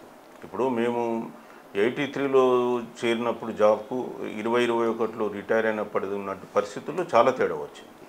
ఏంటంటే ఆ రోజుల్లో ప్రజాప్రతినిధులు అనేవాళ్ళు కొంత ఇంటర్ఫిరెన్స్ తక్కువ ఉండేది. సో అధికారులను కూడా గౌరవంగా చూసేవాళ్ళు. సో రాను ఏమైపోయిందంటే ఈ అధికారుల పైన ఉన్నటువంటి అభిప్రాయాలు మారిపోయినాయి. దానికి తోడు మీడియాలో కూడా రకరకాలుగా చిత్రీకరణలు జరగడంతో ఈ ప్రజాప్రతినిధులు అనే వాళ్ళు చాలా రెచ్చిపోయి బిహేవ్ చేసేటువంటి సంఘటనలు చాలా జరుగుతున్నాయి కూడా. అదేవిధంగా అధికారులు కూడా ఆ చిత్తశుద్ధి, క్రమశిక్షణ నేర్చుకోవాలనే తపన కూడా కురవడింది. ఇప్పుడు ఏమైపోయిందంటే ఒక ఎంప్లాయీ ఉన్నాడు అనుకో, ఏం చట్టాలు వస్తున్నాయి, రూల్స్ ఎట్లా మారుతున్నాయి, నిరంతరం నేర్చుకోవాలి. సో ఆ నేర్చుకునేటువంటి క్వాలిటీ పోయింది. ఇవాళ ఒక 40 ఏళ్ళ కింద ఉన్న ఎంప్లాయీకి ఇవాళ కంప్యూటర్ అంతా కూడా కంప్లీట్గా ఉంటే తప్ప అతను న్యాయం చేయదు. కంప్యూటర్ నేర్చుకొని టైప్ చేయాలంటే ఎంతమంది చేస్తారు చెప్పండి? చేయడు. దానికో వేరే వాళ్ళు అంటే మనుషులు నేర్చుకునే లెర్నింగ్ కెపాసిటీస్ తగ్గిపోయినాయి. సో ఇప్పుడు వచ్చిన వాళ్ళకు డిఫరెంట్ టైప్ ఆఫ్ కెపాసిటీస్ ఉంటాయి. సో అందుకనే అప్పటికి ఇప్పటికీ ఒకటి క్వాలిటీ ఆఫ్ వర్క్లో తేడా వచ్చింది, క్వాంటిటీ ఆఫ్ వర్క్లో కూడా తేడా వచ్చింది. వర్క్ కల్చర్ మొత్తం మారిపోయింది. సో పొలిటికల్ ఇంటర్ఫరెన్స్ ఎక్కువైపోయింది. ఇవాళ ప్రతి ఎంప్లాయీకి కొన్ని అసోసియేషన్లు ఉన్నాయి. ఈ అసోసియేషన్లకు అనుబంధంగా కొంతమంది రాజకీయ నాయకులు ఉన్నారు. సో ఒక అధికారికి హెచ్ఓడికి ఈ ఎంప్లాయీస్ని మేనేజ్ చేయడం అనేది కూడా ఒక పెద్ద ప్రశ్న. అందులో డిఫరెంట్ సెక్షన్స్ నుంచి ఉంటారు, సోషల్ సెగ్మెంట్స్. సో ఈ సోషల్ సెగ్మెంట్స్ను సాటిస్ఫై చేయాల్సిన పరిస్థితి చాలా ఇబ్బందికరంగా ఉంటుంది ఒక్కొక్కసారి. ఇప్పుడు ఇంకా ఏం ఆరోపణలు వస్తున్నాయంటే ఐఏఎస్ ఐపీఎస్ల పైన కూడా ఏ అధికార పార్టీ ఉంటే ఇప్పుడు కాంగ్రెస్ ఉంటే ఇక కాంగ్రెస్ పార్టీ నాయకుల్లాగానే మారిపోయినారు అంటున్నారు కదా, దీన్ని ఏకీభవిస్తారా మీరు? అంటే ఏ అధికార పార్టీ ఉంటే ఆ పార్టీ నాయకులు అందరు అట్లా ఉండరు. కొంతమంది అవకాశవాదులు ఉంటారు, వాళ్ళు ఏ పార్టీ వచ్చినా ఆ పార్టీ జెండా ఊపుకుంటూ పనిచేస్తూ ఉంటారు. కొన్ని సందర్భంగా వారు అట్లాంటి వాళ్ళు ఏదో దాంట్లో ఇరుక్కొని రేపు తెల్లారి ఇబ్బందుల పాలు కూడా అవుతారు. సో నాకు తెలిసినంత మటుకు 80% మంది అట్లాంటి క్యారెక్టర్స్ ఉన్న లేరు. 20% వల్ల వీళ్ళకి మర్చి 20% తోటి మనకు ఈ 80%కి ఇబ్బంది అవుతుంది సార్. బట్ 80% మంది మంచి క్యాండిడేట్స్ ఉన్నారు కాబట్టి ఈ పూర్తి వ్యవస్థ నడుస్తుంది. ఇప్పుడు మీరు అదే టైంలో ఎన్నికల టైంలో మీరు చూడండి, ఏ ఒక్క ఐఏఎస్ ఆఫీసర్ కూడా డీవియేట్ అవుతాడా? వాడు ఎంత పొలిటికల్ ప్రెషర్ ఉన్నా సరే ఏం చేయాలనో అదే చేస్తాడు. రిజల్ట్ నిష్పక్షపాతంగా నిర్భయంగా ఇస్తాడు. సో నిజాయితీగా పనిచేస్తారు. సో అది మనకేంటంటే ఆ వ్యవస్థ ఆ టైంలో అట్లా ఉంటుంది. సో అందరూ ఐఏఎస్ ఆఫీసర్స్కి నిజంగా వీళ్ళు లొంగిపోయి పనిచేస్తే ఎన్నికలలో డిఫరెంట్ టైప్ ఆఫ్ రిజల్ట్స్ ఉంటాయి. అధికారిగా మంచి సక్సెస్ అయ్యారు సార్, ఎలాంటి ఆరోపణలు లేవు. అంటే చాలామంది ఆ స్థాయిలో పనిచేస్తే అనేక ఆరోపణలు, అవినీతి ఆరోపణలు అనేది ఉంటుంది. నిఖార్సుగా పనిచేసినారు, ఎవరు వచ్చిన ఆప్యాయంగా పలకరించి సమస్యలు పరిష్కరిస్తాను ఒక పేరు. నేను కూడా స్వయంగా నల్గొండలో పనిచేసేటప్పుడు ఒక పత్రికలో పనిచేస్తాను, చూసినా మేము కాబట్టి పర్టికులర్గా మీ ఇంటర్వ్యూ కూడా తీసుకోవడం జరుగుతాం. సరే డిఫరెంట్ పాత్ మీరు ఒక ఏంతో వచ్చినారు, దాన్ని ఎట్లా మీరు ఢీకొన్నారు, చక్కగా మీరు బయటకు వచ్చినారు.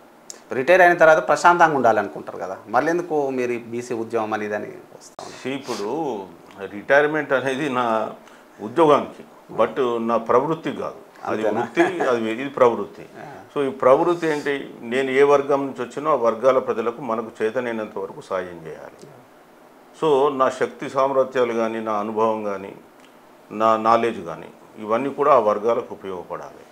సో మనిషి అన్నప్పుడు నిరంతరం శ్రమ పడాలనేదే నేను నేర్చుకున్నటువంటి లక్ష్యం. సో ఏదో లీజర్గా కూర్చొని ఎంజాయ్ చేయడం నాకు అస్సలు ఇష్టం. చిరంజీవి గారికి అసలు ఇష్టం ఉండదు. నాకు అసలే ఇష్టం ఉండదు. 100% మన శరీరంలో ఊపిరి ఉన్నంత వరకు శ్రమ చేస్తూనే ఉండాలి.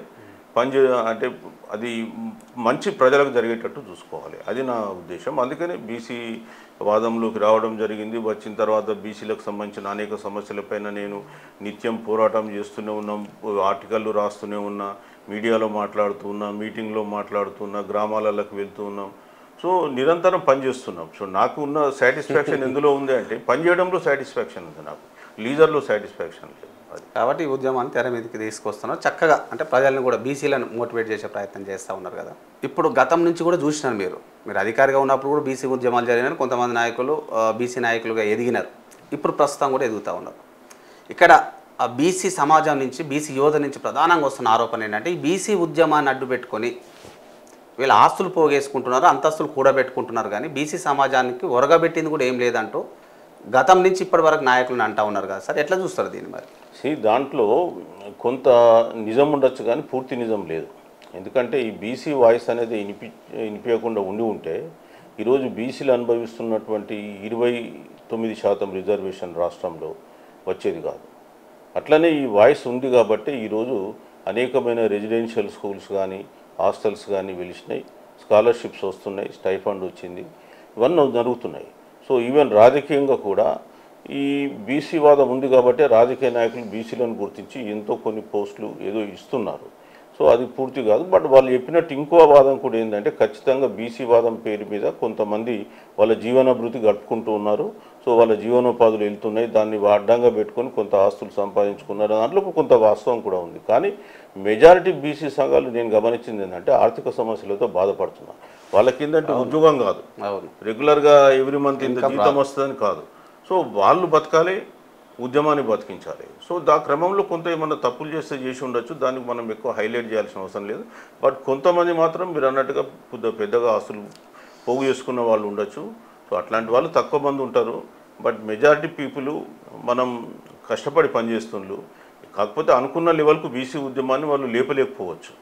సో ఇప్పుడు బీసీలు కూడా, ప్రజలు కూడా స్పందిస్తేనే వాళ్ళు కూడా ఏదైనా ఉద్యమాన్ని పైకి స్థాయికి తీసుకెళ్ళాలని వీలు ఉంటుంది. సో మేము కూడా బీసీ ప్రజలను కోరేది ఏంటంటే మీరు కూడా స్పందించి ముందు ఉండండి. ఇవాళ 42% రిజర్వేషన్ ఉంది. రిజర్వేషన్ ఇవ్వకుండా పంచాయతీ ఎన్నికలకు పోతే మరి మేమేం ఏం చేయాలని ప్రజలు కూడా ఆలోచించుకోవాలి కదా. ఎంతసేపు నాయకుల మీద నెట్టేస్తుంటే ఎట్లా? కరెక్టే సార్ మీరు అన్నది కూడా. మీలాంటి ఒకరు ఇద్దరు నాయకులు అంటే ఒక సేవా దృక్పథంతో వచ్చిన వాళ్ళు చక్కగా తీసుకెళ్తున్నారు.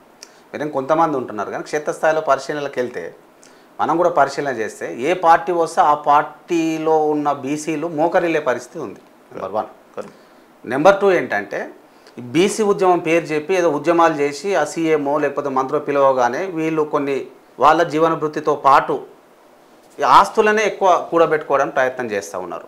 మరి ఇట్లయితే బీసీ ఉద్యమము ఏం నేర్చుకుంటుంది బీసీ సమాజం? బీసీ ఉద్యమం ఎట్లా ముందుకు పోతుంది? మరి ఇప్పుడు కొద్దిమంది ఉన్నంత మాత్రాన ఉద్యమం ఆగిపోదు. ఫస్ట్ ఆఫ్ ఆల్ ఏంటంటే ఏ ఉద్యమం అయినా లేవాలంటే మొదలు దానికి సైద్ధాంతిక దృక్పథం ఉండాలి.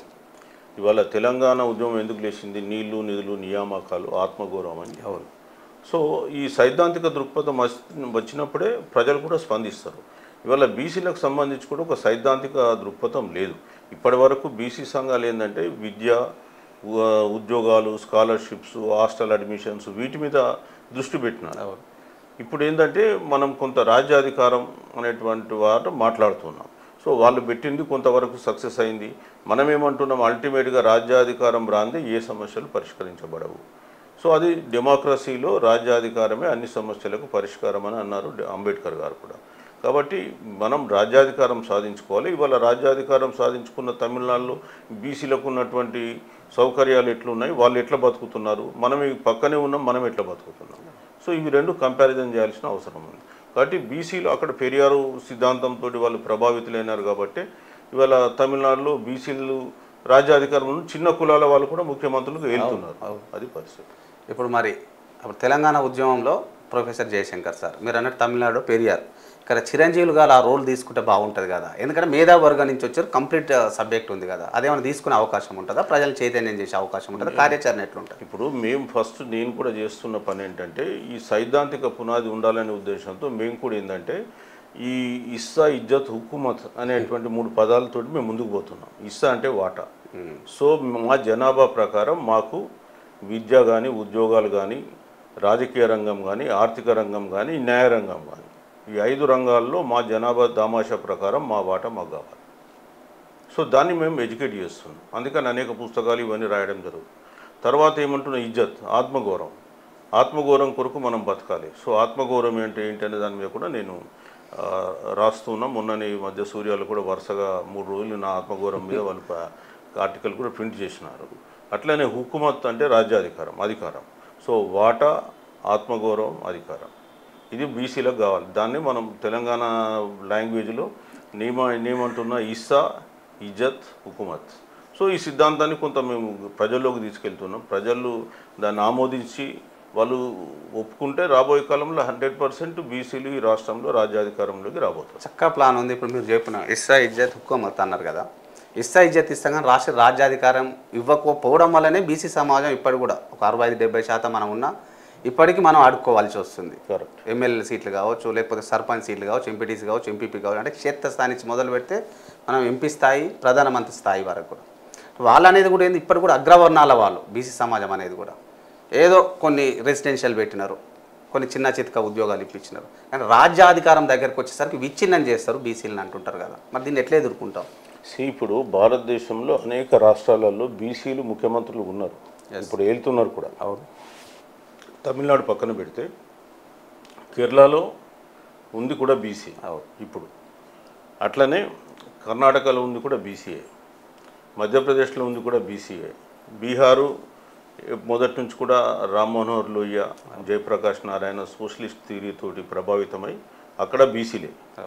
సో యూపీలో కూడా కొంత మాయావతి, తర్వాత ములాయం సింగ్ యాదవ్, అఖిలేష్ యాదవ్ వీళ్ళందరూ కూడా వస్తూ. సో దేశంలో బీసీలు అన్ని దగ్గర ఉన్నారు. చాలా రాష్ట్రాల్లో బీసీ రాష్ట్రాలు వచ్చిన బీసీ ముఖ్యమంత్రులు అయినారు. సో మన తెలంగాణలో కాకపోవడానికి కొన్ని ప్రత్యేకమైన పరిస్థితులు, అదే ప్రత్యేకమైన పరిస్థితులు ఇక్కడ వచ్చినాయి. ఏంటంటే మొట్టమొదట 1948లో మనం ఏదైతే సాయుధ రైతాంగ పోరాటం జరిగిందో 44 నుంచి 51 దాకా జరిగింది. యాక్చువల్ 50 దాకా 4000 మంది అమరులైనారు. తిరిగి రాజ్యాధికారం వాళ్ళ అగ్రకులాల చేతిలోకి వెళ్ళిపోయింది. తర్వాత మళ్ళీ మనము తొలి దశ మలి దశ తెలంగాణ ప్రత్యేక ఉద్యమాలు వచ్చినాయి, రాజ్యాధికారం మళ్ళీ వాళ్ళ చేతిలోకి పోయింది. అట్లనే మావోయిస్ట్ ఉద్యమాలు వచ్చినాయి, ఈ దళిత ఉద్యమాలు వచ్చినాయి. సో అనేక ఉద్యమాలు తెలంగాణలో జరిగినాయి. కానీ ఏది జరిగినా నాయకత్వం వాళ్ళ చేతిలో ఉండడంతో మళ్ళీ వాళ్ళే రాజ్యాధికారం చేపట్టినారు. ఇప్పుడు జరగబోయేటువంటి బీసీ ఉద్యమంలో రాజ్యాధికారం రావాలంటే ఖచ్చితంగా నాయకత్వం అనేది బీసీల చేతిలో ఉండాలని కోరుకుంటున్నాం. సో అగ్రవర్ణాలు ఎట్లన్నా మళ్ళీ అగ్రకులాలు దాన్ని క్యాప్చర్ చేయాలని చూస్తాయి. కానీ బీసీ ప్రజలు జాగరూకతతో ఉండి మళ్ళీ నాయకత్వం వాళ్ళ చేతిలోకి పోతే మళ్ళీ ఈ ఉద్యమం కూడా వాళ్ళే క్యాప్చర్ చేసుకుంటారు. అది ఉండకూడదని మేము కోరుకుంటున్నాం. బీసీ ప్రజలు స్వతంత్రంగా ఆలోచించాలి ఒకటి. రెండోది, మనం పోరాటం చేసినప్పుడు మన శత్రువుడు మనకు తెలిసి ఉండాలి. నువ్వు ఒక లైన్ గీసుకొని ఆ లైన్ ఉన్నోడు బయట ఉన్నోడు ఎవడు, ఇటు లోపల ఉన్నోళ్ళు ఎవరు, మన శత్రువు మనం తెలుసుకొని శత్రువుతో పోరాటం చేయకపోతే ఆ శత్రువుతో కలిసిమెలిసి ఉంటా అంటే ఎట్లా పనిచేస్తామని. సో మనం 100% మన లక్ష్యం ఏంటో తెలుసుకోవాలి. ఆ లక్ష్య సాధన కొరకు వచ్చే క్రమంలో మనం ఎవరెవరు మనకు అనుకూలంగా ఉంటారు, ఎవరెవరు వ్యతిరేకులు మనం చూడాలి. ఇవాళ అధికారం లేకపోయినా చాలామంది ఏంటంటే బీసీ వాదం ఎత్తుకుంటున్నారు. అధికారంలో ఉన్నప్పుడు ఏం చేసినారు, వాళ్ళ చిత్తశుద్ధి ఏంటి, అది కొద్దిగా చూసుకోవాల్సి వస్తుంది. అప్పుడు చేయాలి, ఇప్పుడు చేస్తాం అంటాం. ఎట్లా నమ్ముతాం వాళ్ళను? అయినా మిమ్మల్ని నమ్మాల్సిన అవసరం మాకేమొచ్చింది? 60% ప్రజలు మేము, మా రాజ్యాధికారం మేము తెచ్చుకుంటామంటే మిమ్మల్ని నమ్మాల్సిన పరిస్థితి మాకేంటి? అదే మనం ఇలాంటి మేధాలు ఒకరో ఇద్దరు అంటున్నారు కానీ మెజార్టీ బీసీలే అంటున్నారు కదా, బాగుంది కాంగ్రెస్ బాగుంది, బీఆర్ఎస్ బాగుంది, బీజేపీ బాగుందని. ఇప్పుడు ఇప్పటి వరకు ఎమ్మెల్యేలకు ఎగ్జిస్ట్ అయిన వాళ్ళ మాటని నమ్ముతుంటారు కదా సార్. దీన్ని ఎట్లా మనము అంటే మనకే పంచాయతీ పెట్టే పరిస్థితి ఉంది కదా. ఇప్పుడు బీసీ ప్రజలకు ఆ ఎన్లైటన్మెంట్ మనం ఇవ్వగలిగితే వాళ్ళే అర్థం చేసుకుంటారు. ఇవాళ బీసీలు పాలిస్తున్నటువంటి చాలా రాష్ట్రాల్లో వాళ్ళ ఎన్లైటన్మెంట్ లెవెల్ హై లెవెల్లో ఉంది. సో వాళ్ళకు బెనిఫిట్స్ కూడా అట్లానే ఉన్నాయి. సో ఇవాళ మేము మీకు 10% ఈడబ్ల్యూఎస్ రిజర్వేషన్ గురించి మాట్లాడదాం. తమిళనాడులో ఇచ్చారా? ఇవ్వలే. ఆయన ఎంత ప్రెషర్ చేసినా నేను ఇవ్వనన్నాడు. అది బీసీలు అక్కడ అధికారంలో ఉన్నారు కాబట్టి వాళ్ళు ఇవ్వమన్నారు. సో అట్లనే తమిళనాడులో ఎమ్మెల్యేస్ అసెంబ్లీలో తీసుకుంటే 234 మంది అసెంబ్లీ తమిళనాడు, అందులో 65% మంది బీసీలే ఉన్నారు. అంటే ఎట్లాగో మళ్ళీ ఎస్సీలు ఎస్టీలు కలిపి 19 మంది పోతారు. అంటే 20%. 65 అంటే 85-90 అంటే మిగిలింది ఎంత? 15%. అంతే. ఇక్కడ ఏమున్నది? 119లో బీసీలు 19 మంది ఉన్నారు, మనం మొత్తం 15% లేవు. అవును. మరి అక్కడనేమో నీకు 65% ఉన్నావు, ఇక్కడ 15% ఉన్నావు. సో ఎట్లా తేడా ఉంది? మరి రాజ్యాధికారం ఉంటేనే కదా నీకు ఇప్పుడు ఇక్కడ మనం అరుస్తూ ఉన్నాం. గత 10 ఏళ్ళుగా మేము 11 సంవత్సరాలు బీసీలకు బడ్జెట్లో కేటాయించింది ఏంటి? మీరు 2014 నుంచి మన 2024 వరకు చూస్తే ఎంబీసీ కార్పొరేషన్ 2017లో ఒకటి ఏర్పాటు చేసిన, దాంట్లో 35 కులాలు ఉన్నాయి, ప్లస్ ఒక ఆర్ఫన్ కేర్ 36 చేసి దానికి 3,850 కోట్లు కేటాయించి ఖర్చు పెట్టింది ఎంత అంటే 19 కోట్లు. అంతే, రూపాయి కూడా ఖర్చు పెట్టలేదు అనుకోవచ్చు. 19 కోట్లు. వీళ్ళు క్యాంప్ ఆఫీస్లో రోజు టీలు బిస్కెట్లు తాగుతారు కదా, దానికి కూడా నెలకి 20 కోట్లు ఖర్చు వస్తాయి. అంటే ఈ బీసీల బతుకులు అనేది మీ టీ బిస్కెట్లకు కూడా సమానం కాదు, అట్లా తయారు చేసిన. సో అట్లా అదేవిధంగా ఇంకా 12 కార్పొరేషన్లు వేసి దానికి కూడా డబ్బులు ఇచ్చి 6,850 కోట్లు అంటే ఇంక్లూడింగ్ ఎంబీసీ ఇచ్చేసి ఖర్చు పెట్టింది ఏం లేదు. సో ఈ గవర్నమెంట్ వచ్చినాక కూడా ఏమన్నా ఇచ్చిందంటే ఎంబీసీలకు ఏమి ఇవ్వాలి, బీసీలకు ఏమి ఇవ్వాలి. సో అదే బీసీల చేతిలో అధికారం ఉంటే ఖచ్చితంగా రేపు సప్లాన్ పెడతాడు, 100% రిలీజ్ చేసుకుంటాడు. ఎందుకు కాదు? సో అది ప్రజలు అర్థం చేసుకోవాలి. సో ఇప్పుడు వాడు ఏదో ఏమో ఎలక్షన్ టైంలో 5,000 ఓ 2,000 ఇస్తుందని చెప్పి వాడు ఎంగిలి మెతుకులకు ఆశపడితే నీ భవిష్యత్తును నువ్వే పాడు చేసుకుంటున్నావు. అక్కడ నువ్వు వేసే ఓటు దేనికి వేస్తున్నావు? నువ్వు ఓటు ప్రజాప్రతినిధిని ఎన్నుకోవడం కాదు. 3,000 సంవత్సరాలుగా ఈ దేశంలో అంచబడ్డటువంటి వ్యక్తులం మనం. ఆ అంచివేతను నువ్వు నిర్మూలించడానికి ఓటేస్తున్నావు. ఆ ఓటు ఆ బానిస మనస్తత్వాన్ని బయటకించి తీసేయాలి, మైండ్లోకించి. సో నా ఓటు దేని కొరకు? బానిసత్వానికి వ్యతిరేకంగా ఓటేస్తాను. అందుకని అగ్రకులాలకు అగ్రవర్ణాలకు ఓటేయద్దని చెప్పేది మేము.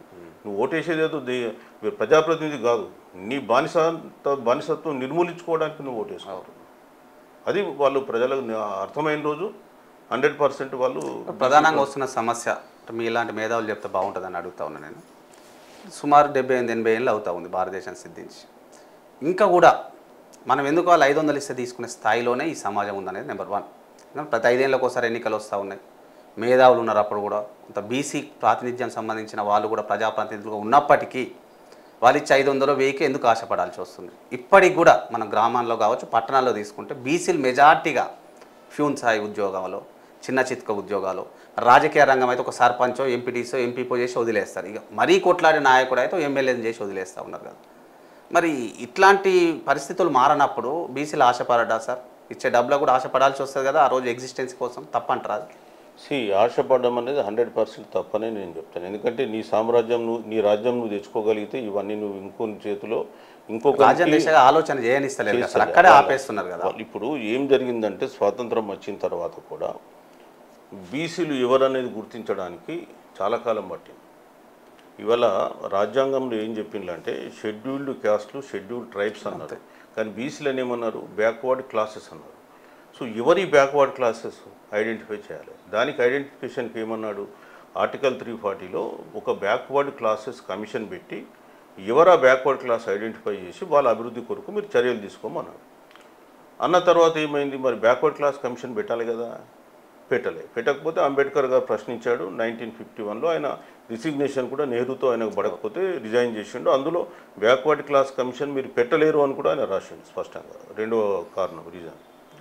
ఆ తర్వాత నెహ్రూ 1953లో బ్యాక్వర్డ్ క్లాస్ కమిషన్ వేసి కాకా కాలేకర్ కమిషన్ అని, ఆ తర్వాత ఏం చేసిండు? ఆ 55లో రిపోర్ట్ ఇస్తే ఆ రిపోర్ట్ను పార్లమెంట్లో పెట్టకుండా రద్దు చేసేసాడు.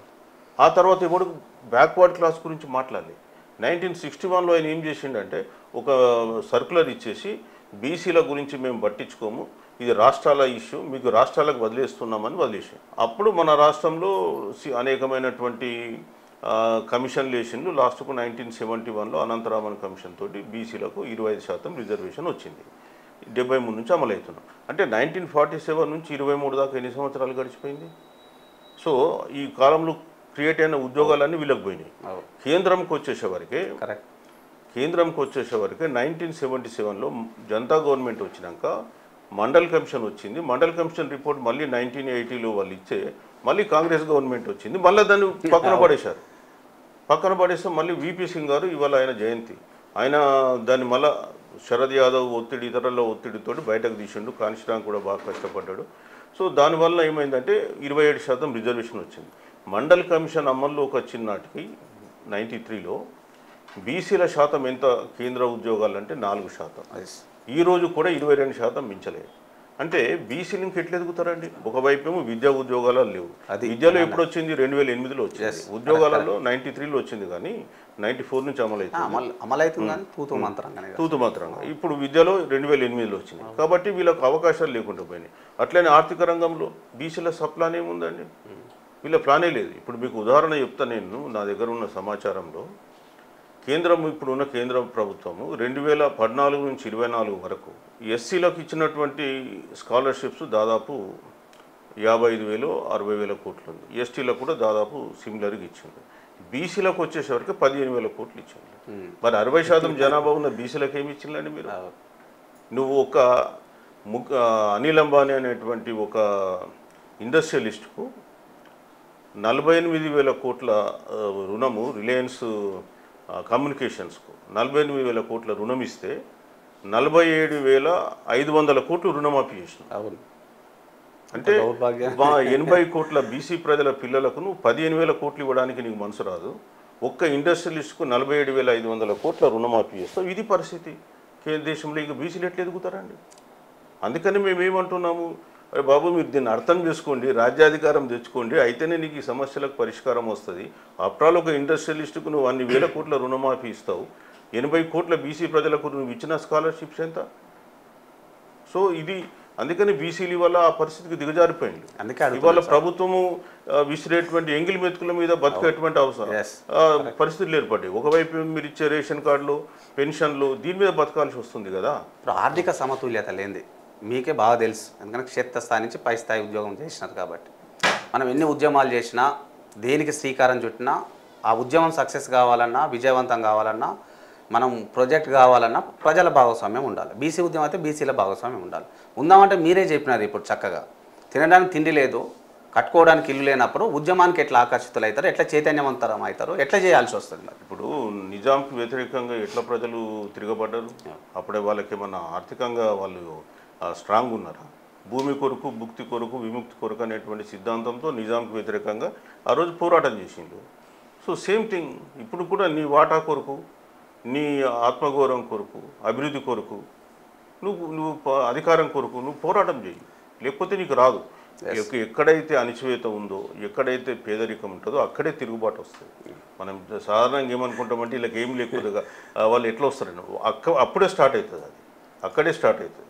ఇప్పుడు ఏం చేస్తారు సార్ అంటే అప్పుడు భూమి భుక్తి కోసం మీలాంటి మేధావులు చెప్తే ఉరుకలేసేది. నిజంగా జెన్యూన్ ఉద్యమాలు ఉండే, జెన్యూన్ నాయకులు ఉండే. ఇప్పుడు నేను రేషన్ బియ్యం అని, పెన్షన్ అని, ఒక రకంగా చెప్పాలంటే సోమరిపోతులుగా తయారు చేసి వదిలేసి నెలకు 5,000 6,000 వస్తుంది ఉంటున్నారు. ఇక చాలా ఎవరో సేందిలా అన్న దృక్పథం ఉంది కదా అనేది ఒక అభిప్రాయం ఉంటుంది. కొంత సాటిస్ఫాక్టరీ లెవెల్స్ ఉన్నాయి, నేను లేవని అనను. అప్పుడు ఉండేటువంటి పరిస్థితులు ఇప్పుడు లేవు. ఇప్పుడు చాలా వరకు మిడిల్ క్లాస్ వాళ్ళు ఉన్నారు, వాళ్ళకి ఉద్యమాల గురించి పట్టింపు ఉండదు. లోయర్ మిడిల్ క్లాస్ వాళ్ళు ఉన్నారు, అంతకంటే అట్టడుగు వర్గాల వాళ్ళు, వీళ్ళందరూ ఏంటంటే కొంత మీరు అన్నట్టుగా వీటిపైన బతుకుతుండ్రు. కానీ వాళ్ళకి నిజం ఎక్స్ప్లెయిన్ చేయాలి. గత 77 ఏళ్ళుగా ఎట్లా అన్యాయానికి గురైనాం. నువ్వు స్వాతంత్రం రాకపూర్వము అప్పుడున్నటువంటి హిందూ మనువాద వ్యవస్థలో 3000 సంవత్సరాలు తొక్కివేయబడ్డావు, మళ్ళీ తొక్కివేయబడుతున్నావు. అరే బాబు, నువ్వు ఆత్మగౌరవంతో బతకడం నేర్చుకో. ఇక్కడ మనం కోరే అందుకే కదా ఆత్మగౌరవం అనే కాన్సెప్ట్. ఇక్కడ ఏంటంటే నువ్వు ఇంకొకరిని యాచించి బతకవు, నీ కాళ్ళ మీద నువ్వు బతుకు, నీ శ్రమతో నువ్వు బతుకు. సో వాని దగ్గర పోయి బిచ్చగా లేక బతకవు. సో అదే ఆత్మగౌరవం. సో దాన్ని మనం నీ వాయిస్కు చెల్లుబాటు ఉండాలి. కాబట్టి ఆత్మగౌరవంతో నువ్వు ముందుకు పో. సో దానికి నువ్వు చేయాల్సింది ఏంటి, నీ రాజ్యాధికారం నువ్వు సంపాదించుకో. నీకు రాజ్యాధికారం లేనిది ఆత్మగౌరవం రాదు. నీవు ఎంతసేపు నువ్వు బానిసగా బతకాలనుకుంటే మనం ఏం చేయలేము. సో ఆ బానిస మనస్తత్వం అనేది కొన్ని వేల ఏళ్ళుగా మన మైండ్లలో వచ్చింది. కాబట్టి ఆ మనస్తత్వాన్ని మొదలు వదిలేసేయాలి. వదిలేసుకొని నీ శ్రమ మీద, నీ వ్యక్తిత్వం మీద నువ్వు విశ్వాసం పెంచుకో. అప్పుడు నువ్వు ఖచ్చితంగా నువ్వు యుద్ధంలోకి నువ్వు వద్దన్నా నువ్వే వస్తావు ముందు. అది బీసీలకు న్యాయం జరగాలంటే రాజ్యాధికారం రావాలి. మీరు అన్నట్టు రాజ్యాధికారం రావాలంటే సీఎం కావాలి సార్, సీఎం కావాలి. మెజార్టీ ఎమ్మెల్యేలు కూడా ఉంటే చట్టాలు చేసే సభలో మనోళ్ళే ఉంటారు. కాబట్టి మన కోసం మనం ఈ సంవత్సరం కాబట్టి నెక్స్ట్ ఇయర్ పెట్టుకోవడానికి అవకాశం ఉంటుంది. రాజ్యాధికారం రావాలంటే బీసీలు చట్టసభలలో అంటే అసెంబ్లీలో కావచ్చు, ఎమ్మెల్సీలో కావచ్చు ప్రాతినిధ్యం ఉండాలి రాష్ట్రానికి వచ్చేసరికి. మరి జరగాలంటే బీసీల కోసం ఒక పార్టీ పుట్టుకురావాల్సిన అవసరం లేదంటారా? ఎందుకంటే బీసీల వారిగా చీలిపోయిన అన్ని పార్టీలు కాబట్టి 100% మీరు చెప్పిన దాంట్లో వాస్తవం ఉంది. బీసీల కొరకు ఒక పార్టీ పుట్టుకురావాల్సిందే, పుట్టుకొని వస్తుంది కూడా. ఇప్పుడే కాదు, ఇంకా టైం ఉంది. 1 కాదు 3 4 కూడా పుట్టుకొని వస్తాయి. ఆల్రెడీ కొన్ని లైన్లో ఉన్నాయి కూడా. సో ఇప్పుడు బీసీలు ఇంకా వదిలేది ఏం లేదు. ఎందుకంటే తెలంగాణ అనేది మొదటి నుంచి కూడా ఉద్యమాల గడ్డ.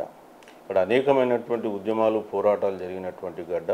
సో సాయుధ రైతాంగ పోరాటం నుంచి నేను ఇంతకుముందు చెప్పిన అనేక ఉద్యమాలు జరిగినాయి. సో ఇక్కడ కూడా మళ్ళొక ఉద్యమం కూడా ఇది ప్రారంభం నాంది ఉంది, పునాది ఉంది. మీకు నమ్మకం ఉందా సార్ ఒక పార్టీ పుట్టుకొస్తుంది? 100% తప్పనిసరిగా వస్తుంది. ఆన్ రికార్డ్ 100% వస్తుంది. 100% ప్రజల హక్కుల కొరకు పోరాడుతూ ఒక బీసీలే కాదు, ఇక్కడ బీసీలతో పాటు ఎస్సీ ఎస్టీలు, అదేవిధంగా ఇతర రిలీజియస్ మైనారిటీస్ని అందరినీ కలుపుకొని పోయే పార్టీ వస్తుంది. ఖచ్చితంగా ప్రజల్ని కూడా కన్విన్స్ చేస్తారు. మీరేమి దాని మీద పెసిమిస్టిక్ ఉండాల్సిన అవసరం లేదు, నిరాశతో. 100% రాబోయే కాలంలో వస్తుంది, వాళ్ళు విజయం సాధిస్తారు. పార్టీ నడపాలంటే డబ్బులు కావాలి కదా, మరి బీసీలు పేదలు కదా, మరి పార్టీ నడపంత డబ్బులు ఉంటాయి అంటారా? ఎట్లా ఈరోజు బీసీలలో కూడా డబ్బులు ఉన్న వాళ్ళు చాలామంది ఉన్నారు. మరి అంత నిరుపేదలు పేదలేం లేదు. ఒకటి, మీరు పార్టీ అంటూ వచ్చి ప్రజలను మనం నమ్మకంతో కొంత వాళ్ళ విశ్వాసాన్ని చూడగలిగితే, ప్రజల విశ్వాసాన్ని 100% పెట్టుబడి పెట్టేటోళ్ళు కూడా వస్తారు రాజకీయాలు. అది బీసీలే పెట్టాలని లేదు, ఈవెన్ అగ్రవర్ణాల వాళ్ళు కూడా పెడతారు. అది అగ్రవర్ణాల పాయింట్ వచ్చింది కాబట్టి బీసీ ఉద్యమం సక్సెస్ కావాలంటే అగ్రవర్ణాలు తీరితేనే సక్సెస్ అవుతుందని భావిస్తున్నారా? ఎందుకంటే కొంతమంది నాయకులు కొంచెం అబ్నార్మల్ లాంగ్వేజ్ యూజ్ చేసి కూడా కొంతమంది మనోభావాలు దెబ్బతీస్తున్నారు. బీసీ ఉద్యమానికి నష్టం వాటిల్లుతుంది అంటున్న నేపథ్యంలో మీరేం కామెంట్ చేస్తారు? మనం అగ్రవర్ణాలను ఎవరిని తిట్టాల్సిన అవసరం లేదు. మనం ఏమంటున్నాం, బీసీలకు మీ ఓట్లు మీరు వేసుకోవడం నేర్చుకోండి. మీరు బీసీలకు మీరు ఓటేయండి, ఎవరిని తిట్టాల్సిన అవసరం లేదు. నీ చేతిలోనే వజ్రాయుధం ఉంది ఓటు అనేది. ఆ ఓటును నువ్వు సక్రమంగా నువ్వు వాడుకున్నట్టయితే ఆటోమేటిక్గా నీకు రాజ్యాధికారం వస్తుంది. ఎవరిని తిట్టాల్సిన అవసరం ఏముంది? నువ్వు ఇవాళ నువ్వు వానికి ఓటేసి వాడు నాకు పని చేస్తలేడని నువ్వు ఎట్లా అంటావు? నీకు తెలుసు నువ్వేంది, మనము దున్నపోతుకు గడ్డి పెట్టేసి గేదెకు పాలు పీసితే పాలు వస్తాయా మరి? సో నువ్వు ఎవరిని కొట్టాలో వాడిని కొట్టేసి వాడిని ఎన్నుకోరా బాబు, ఆటోమేటిక్గా నీకు రాజ్యాధికారం నీ చేతిలోకి వస్తుంది. ఇప్పుడు బీసీల బతుకులు మారాలంటే బీసీ నాయకులు తయారు కావాలి. మరి ఒక కాన్స్టిట్యున్సీ తీసుకుంటే ఎన్నికలు వచ్చినప్పుడు బీసీలు పార్టీల వారీగా విడిపోతూ ఉన్నారు, కులాల వారీగా విడిపోతూ ఉంటారు. ఎందుకంటే ఎక్కువ కులాలు ఆక్యుపేషన్ ఉన్న పార్టీ ఏదైనా ఉన్నట్టు బీసీ కదా. మరి ఇది ఎట్లా మారుతుంది సార్? ఇది మారుతుందా? మనం బీసీ పార్టీ పెట్టినా మళ్ళీ కొట్టుకోరంటారా? వివిధ పార్టీలు పెట్టి మీరు చెప్పినట్టుగా బీసీలు అనేది ఇవాళ తెలంగాణలో 134 కులాల సమాహారం. సో ఇప్పుడు బీసీలు ఒకళ్ళనొకరు కొట్టుకునేది అన్నట్టు దానికి మీరు మాట్లాడితే నేను ఒక ఉదాహరణ చెప్తా. ఎట్లుంటుందంటే ఇవాళ బీహార్లో నితీష్ కుమార్ గారు ముఖ్యమంత్రిగా చేస్తారు. సో ఆయన కుర్మి. సో అక్కడ లవకుశ అని ఒక కాన్సెప్ట్ చేశారు. లవకుశ్ వీళ్ళ మూల పురుషుడు లవుడు నితీష్ కుమార్. సో కుర్మి తర్వాత ఇంకొకటి క్యాస్ట్ వాళ్ళేమో కుషుల నుంచి వచ్చిన వాళ్ళు. సో ఈ లవకుశ ఇద్దరు కాంబినేషన్ దాదాపు 12%, 15% జనాభా, 12% అబౌవ్ అంట. సో వీళ్ళిద్దరు కలిసి పోటీ చేసి వాళ్ళ రాజ్యాధికారం తెచ్చుకోలేరా? సేమ్ థింగ్ ఇక్కడ కూడా 4-5 పార్టీలు వస్తే వచ్చేస్తాయి. 4-5 కులాలు కలిస్తే ఒక పార్టీ తయారైతే అధికారం మారుతుంది. సో ఇక్కడ మనం భయపడాల్సినంత సీన్ ఏం లేదు. ఇవాళ భారతదేశంలో అనేక రకాల ఎక్స్పెరిమెంట్స్ ఉన్నాయి, జరిగినాయి. సో లవకుశ్ కాన్సెప్ట్ లేటెస్ట్ ఉంది కాబట్టి నేను చెప్తున్నాను. నిజంగా కూడా తెలంగాణలో అనుకుంటే ఒక 4-5 కులాలు కలిస్తే రాజ్యాధికారం ఆటోమేటిక్గా ట్రాన్స్ఫర్ అయ్యింది. మీరు ఇంకా మొత్తం కూడా అవసరం లేదు. బట్ అన్ని కులాల అభివృద్ధి మాత్రం అందరు చేయాల్సిందే. 5 కులాలు తెచ్చుకొని మేమే వెళ్తామంటే అది కూడా కరెక్ట్ కాదు. ఇవాళ అట్టడుగు వర్గాల వాళ్ళు చాలామంది ఉన్నారు ఇక్కడ. సో ఈ వర్గాలకు న్యాయం జరిగితేనే ఈ దేశంలో నిజమైన న్యాయం జరిగినట్లే, లేకుంటే కాదు. మీ వ్యక్తిగత జీవితానికి వద్దాం. చురుకుగా పాల్గొంటున్నారు, సజెషన్స్ ఇస్తూ ఉన్నారు. చిరంజీవులు గారు ఇప్పుడు బీసీ ఉద్యమం కోసం మాత్రమే పనిచేస్తూ ఉన్నారు. డబ్బులు ఖర్చు పెడతా ఉన్నారు, జనాలను చైతన్యం చేసే కార్యక్రమాలు చేస్తూ ఉన్నారు, మీటింగ్లు పెడితే వెళ్ళి మాట్లాడుతూ ఉన్నారు కదా. ఇప్పుడు మరి చిరంజీవులు గారి పాత్రని ఎవరు అర్థం చేసుకోవాలి? ఎట్లా ఉంటే బాగుంటుంది?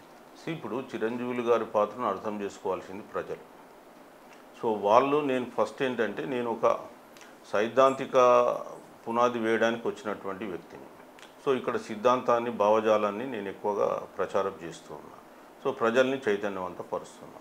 సో 2వ అధ్యాయంలో మనం డైరెక్ట్గా ఇంటలెక్చువల్ ఫోరం మీద కూడా కొంత జిల్లాలలో కమిటీలు వేస్తున్నాం. బట్ నా ఉద్దేశం అంటే మొదటి నుంచి కూడా నేను ఏంటంటే ఒక రథసారథిలాగా పనిచేయాలనుకుంటున్నా, కానీ అర్జున్లాగా వానాలు విసరాలని నేను అనుకోలే. సో అవకాశం వస్తే తప్పదేమో, నేను అది కూడా చెప్తున్నా. బట్ నేను ఇప్పటికి కూడా కోరుకునేది ఏంటంటే నేను ఒక రథసారథి లాగానే ఉంటా, శ్రీకృష్ణుని పాత్ర అంతే. బట్ ఎవరన్నా యూత్ వస్తే ఆ అవకాశం తయారు చేస్తున్నారా? చేస్తున్నారు, వస్తారు 100% వస్తారు. సో ఆ యూత్ను ముందుకు పెడదాం. సో మనకంటూ ఒక ఏజ్ వచ్చింది కాబట్టి మనం ఇంకా ఎక్కువ పోరాటం చేసేంత శక్తి సామర్థ్యాలు యూత్లో ఉన్నంత ఉండదు కాబట్టి యూత్కు మొదలు అవకాశం ఇద్దాం, ఆ యూత్ను నడుపుదాం, ఎన్నుకొని మనం సపోర్ట్ చేద్దాం. అది నా రోల్ అని నేను అనుకుంటాను. ఇక్కడ చిరంజీవులు గారి మీద వస్తున్న ఒక అభిప్రాయం అంటే మీ దగ్గర వ్యక్తులు నాతో అన్నది ఇంటర్వ్యూకి వచ్చే ముందు మాట్లాడితే, సార్ చాలా బోలర్ టైప్, ఎవరు వచ్చినా అక్కున చేసుకుంటారు, వింటారు, వాళ్ళ మాటలు నమ్మి వెళ్తూ ఉన్నాడు. ఒక నాయకుని మాటలు నమ్మి కూడా వెళ్ళడం వల్ల ఇవాళ తెలంగాణ సమాజం ఆలోచిస్తుంది. ఇంత మేధావి ఉండి అక్కడ వెళ్ళి మాట్లాడడం ఏంటి, తనే నడపగల శక్తి ఉన్నప్పుడు ఇంకొక అతని దగ్గరికి ఆ పేరు అవసరం లేదని చెప్పట్లేదు. పోవడం వల్ల కొంత ఇబ్బందులు పడే సందర్భం కూడా ఉంటుంది. ఇది అవసరం అంటారా చిరంజీవులు గారికి? అంటే ఒక ఐఏఎస్ ఆఫీసర్గా చెప్పాను, చిరంజీవులు పక్క పర్సన్ అనుకోని. ఇప్పుడు కరెక్టే, మనకంటూ ఒక స్టాచ్యూర్ ఉంది, అంటే ఐఏఎస్కు ఒక హోదా ఉంది. ఇప్పుడు మనం ఇక్కడ వచ్చిన మన లక్ష్యం ఏంటి? అల్టిమేట్గా బీసీలకు సంబంధించి ఒక రాజ్యాధికారం సంపాదించాలి. సో దాని క్రమంలో ఎవరు మనకు కలిసి వచ్చినా వాళ్ళతో కలిసిపోవాలి. లక్ష్యాలు లేని వాళ్ళు మిమ్మల్ని ఇన్ఫ్లుయెన్స్ చేస్తారు. లక్ష్యాలు లేని వాళ్ళు అనేది మనకు కొంతకాలం మనం స్నేహం చేస్తే కానీ వాళ్ళ గురించి అర్థం కాదు. ఇప్పుడు మనము మొట్టమొదటి రాగానే ఎవరిని మనం దూరం కొట్టుకోలేము. సో కొంతకాలం పనిచేసిన తర్వాత వాళ్ళ నేచరు వాళ్ళ దాంట్లో అర్థమైన తర్వాత మనమే కొంత దూరం ఉండి మనం చేసుకోవాల్సిన పరిస్థితి వస్తే చేసుకోవాలి. అంతే తప్ప ఏ ఒక్కరు చెడ్డవాళ్ళు కాదు, ఏ ఒక్కరు మంచి వాళ్ళు కాదు. సో ఇవాళ వ్యవస్థలో ఏంటంటే మోస్ట్ ఆఫ్ ది థింగ్స్ కూడా అవసరాలను బట్టి నడుస్తూ ఉంటాయి. సో నేను కూడా ఇక్కడ ఏంటంటే బీసీ సమాజం కొరకు పనిచేసేటువంటి ఎవరున్నా సరే కలుపుకొని పోవడానికి సంసిద్ధమై ఈరోజు కూడా. కాకపోతే వాళ్ళ వ్యక్తిగత జీవితం అదంతా మనం ఒకసారి వెరిఫై చేసుకొని మనం తీసుకుంటే మనకు కూడా అంతే. వాళ్ళ లక్ష్యం బీసీ ఉద్యమాన్ని బలోపేతం చేయాలనే కదా. 100% ఎవరు వచ్చినా కలుపుకొని పోవాల్సిందే. సో మనం మొదలు సిద్ధాంతాన్ని మనం ప్రచారం ఎక్కువ చేస్తే ప్రజలలో చైతన్యం వస్తుంది. ప్రజలే న్యాయ నిర్ణేతలు. అల్టిమేట్గా వాళ్ళే ఎవరిని లీడర్గా భావించాలి, ఎవరిని ఎన్నుకోవాలి, ఎవరిని నమ్మాలి అంతా వాళ్ళే చేస్తారు. మనము ఇక్కడ ఉండేటువంటి చాలామంది వాళ్ళు ఏంటంటే ఇక్కడ కేవలం మన ప్రెస్ క్లబ్లకు, పేపర్లకు పరిమితమైనటువంటి వాళ్ళు, ఇప్పుడు ప్రజలకు పోయి చెప్పగలిగినటువంటి వాళ్ళు తక్కువ మంది ఉన్నారు. అది ఇప్పుడు బీసీ ఉద్యమం బాగా నడుస్తుంది, మీరు నడిపిస్తున్నారు ఒక రకంగా చెప్పాలంటే. మీరు వచ్చిన తర్వాత కొంత ఇంటెలెక్చువల్స్ యాక్టివ్ కూడా అయినారు. ఇక్కడ క్షేత్రస్థాయిలో బీసీల కోసం మీ వాయిస్ని చేరవేసే ప్రయత్నం కూడా చేస్తూ ఉన్నారు కదా సార్. అంటే ఈ బీసీ ఉద్యమం సంపూర్ణంగా సక్సెస్ కావాలంటే ఎట్లాంటి టీం ఉండాలనుకుంటున్నారు? ఇప్పుడు మనకు ఒక డెడికేటెడ్ టీం ఉండాల్సిన పరిస్థితి ఉంటుంది ఒకటి. రెండవది ఏంటంటే బీసీ మనం ఇట్లా ఫోరంలతోటి రాజ్యాధికారం రాదు. మీరు ఇంతకుముందు చెప్పిండ్రు పొలిటికల్ పార్టీ ఉండాల్సిందే. ఆ పొలిటికల్ పార్టీ కొన్ని లక్ష్యాలు పెట్టుకొని పోవాలి. మేము అధికారంలోకి వస్తే మీకేం చేస్తామనేటువంటి దాన్ని కూడా స్పష్టంగా ప్రజలకు వివరించగలగాలి మేనిఫెస్టోలో. So then people will believe them. So అప్పుడు వీళ్ళకు ఆ ఓట్ ట్రాన్స్ఫర్ అవుతుంది. సో ప్రజలను చైతన్యవంతపరచాలి, వాళ్ళ ఓట్ను కూడా మన వైపు ట్రాన్స్ఫర్ చేసుకోవాలి, ఓట్లతో సీట్లు గెలవాలి, సీట్లతో రాజ్యాధికారంలోకి రావాలి. చిరంజీవి సార్ ఎప్పుడు పార్టీ పెట్టబోతా ఉన్నారు? నేను పార్టీ పెడతానని చెప్పలేదు, పార్టీ వస్తుందని చెప్పిన, అవకాశం అవసరం వస్తే రావచ్చేమో అని కూడా చెప్పిన, చెప్పలేము. బట్ ఇప్పుడు నా ఉద్దేశం ఏంటంటే నేను ఇంకా ఓన్లీ నాలెడ్జ్ షేర్ చేసే ప్రాసెస్లోనే ఉన్నాను. ఇంకా యుద్ధంలోకి నేను దిగలే, అవి వెతుకుతూ ఉన్నా అర్జునుడి కొరకు, దొరికితే వెతుకుతాం. అయితే చివరిగా సార్, ఇప్పుడు బీసీ ఉద్యమం సక్సెస్ కావాలంటే సోషల్ మీడియా వింగ్ బాగుంది. ఇక్కడ బీసీ నాయకులు కూడా యాక్టివ్గా ఉన్న బీసీ సోషల్ మీడియాను కూడా వాడుకోవడంలో విఫలమవుతూ ఉన్నారు. అదే అగ్రవర్ణం బాగా వాడుకుంటుంది అంటున్నారు కదా, ఇది మీ దృష్టికి ఏమైనా వచ్చిందా? ఒకవేళ వచ్చుంటే ఏం చేస్తే బాగుంటుంది? ఇప్పుడు సోషల్ మీడియాలో బీసీల సమస్యలపైన చాలా రకాల ఛానల్స్ వచ్చినాయి, రావనేం లేదు. కాకపోతే ఏంటంటే ఇంకా ప్రజల్లోకి అవి కంప్లీట్గా చొచ్చుకొని పోలే. ఇప్పుడు బీసీ సమస్యలపైన కూడా ప్రజలు మనము పూర్తిగా రిసీవ్ చేసుకునే స్థాయిలో కూడా కింది వరకు లేరు. ప్రజల మెంటాలిటీ ఎట్లుందో, మైండ్ సెట్ ఏంటంటే ఎంటర్టైన్మెంట్కి ఇచ్చినంత ఇంపార్టెన్స్ ఈ సమస్యలపైన పెట్టరు. ఇవాళ షార్ట్ రీల్స్ చేసి నువ్వు ఎంటర్టైన్మెంట్ పెట్టు, లక్షల వ్యూస్ వస్తాయి. ఇప్పుడు మనం ఇంతసేపు మాట్లాడిన దాన్ని పెడితే చూసేవాళ్ళు కొద్దిమంది దాని కన్సర్న్ సంబంధించిన వాళ్ళే చూస్తారు, కానీ అందరూ చూడరు. సో రాబోయే కాలంలో సోషల్ మీడియాని ఎఫెక్టివ్గా 100% వాడుకుంటారు. దాని ద్వారా రాబోయే కాలంలో మంచి రిజల్ట్స్ వస్తాయని నా ఆశ. చివరిగా బీసీ యువత కావచ్చు, బీసీ సమాజానికి కావచ్చు, ఒక బీసీ ఉద్యమ నాయకునిగా చెప్పండి, ఏం చెప్పనుకున్నారు?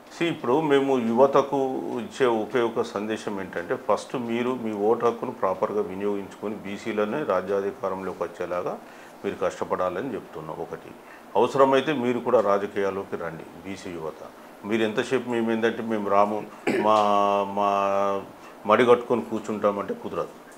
రాజ్యాధికారం రావడానికి రాజ్యాకాంక్ష మీలో ఉండాలి. బీసీలలో ఆ రాజ్యాకాంక్షను మీరు డెవలప్ చేసుకోండి. ఎట్టి పరిస్థితుల్లో రాజ్యాధికారం మాదే అనేటువంటి కసి మీలో పెరగాలి. సో ఏదైనా మారాలంటే యూతే ముఖ్యం. కాబట్టి మీరు ఇటు రండి. ఎవరైతే రాజ్యాధికారం అంటే రాజకీయాల మీద ఇంట్రెస్ట్ ఉన్నారు, మిగతా వాళ్ళు ఏం చేస్తే ఆటోమేటిక్గా వాళ్ళ మీకు తోచినంత సహాయం ఈ బీసీ ఉద్యమానికి మీరు ఇవ్వండి. మీరు అందరూ రాజకీయాల్లోకి రాలేకపోతే you pay back to this BC society in some other form. So ఆ విధంగా మీరు చేయగలిగితే బీసీల అధికారంలోకి వస్తే 100%గా మీకు న్యాయం జరుగుతుంది, లేకుంటే జరగదు.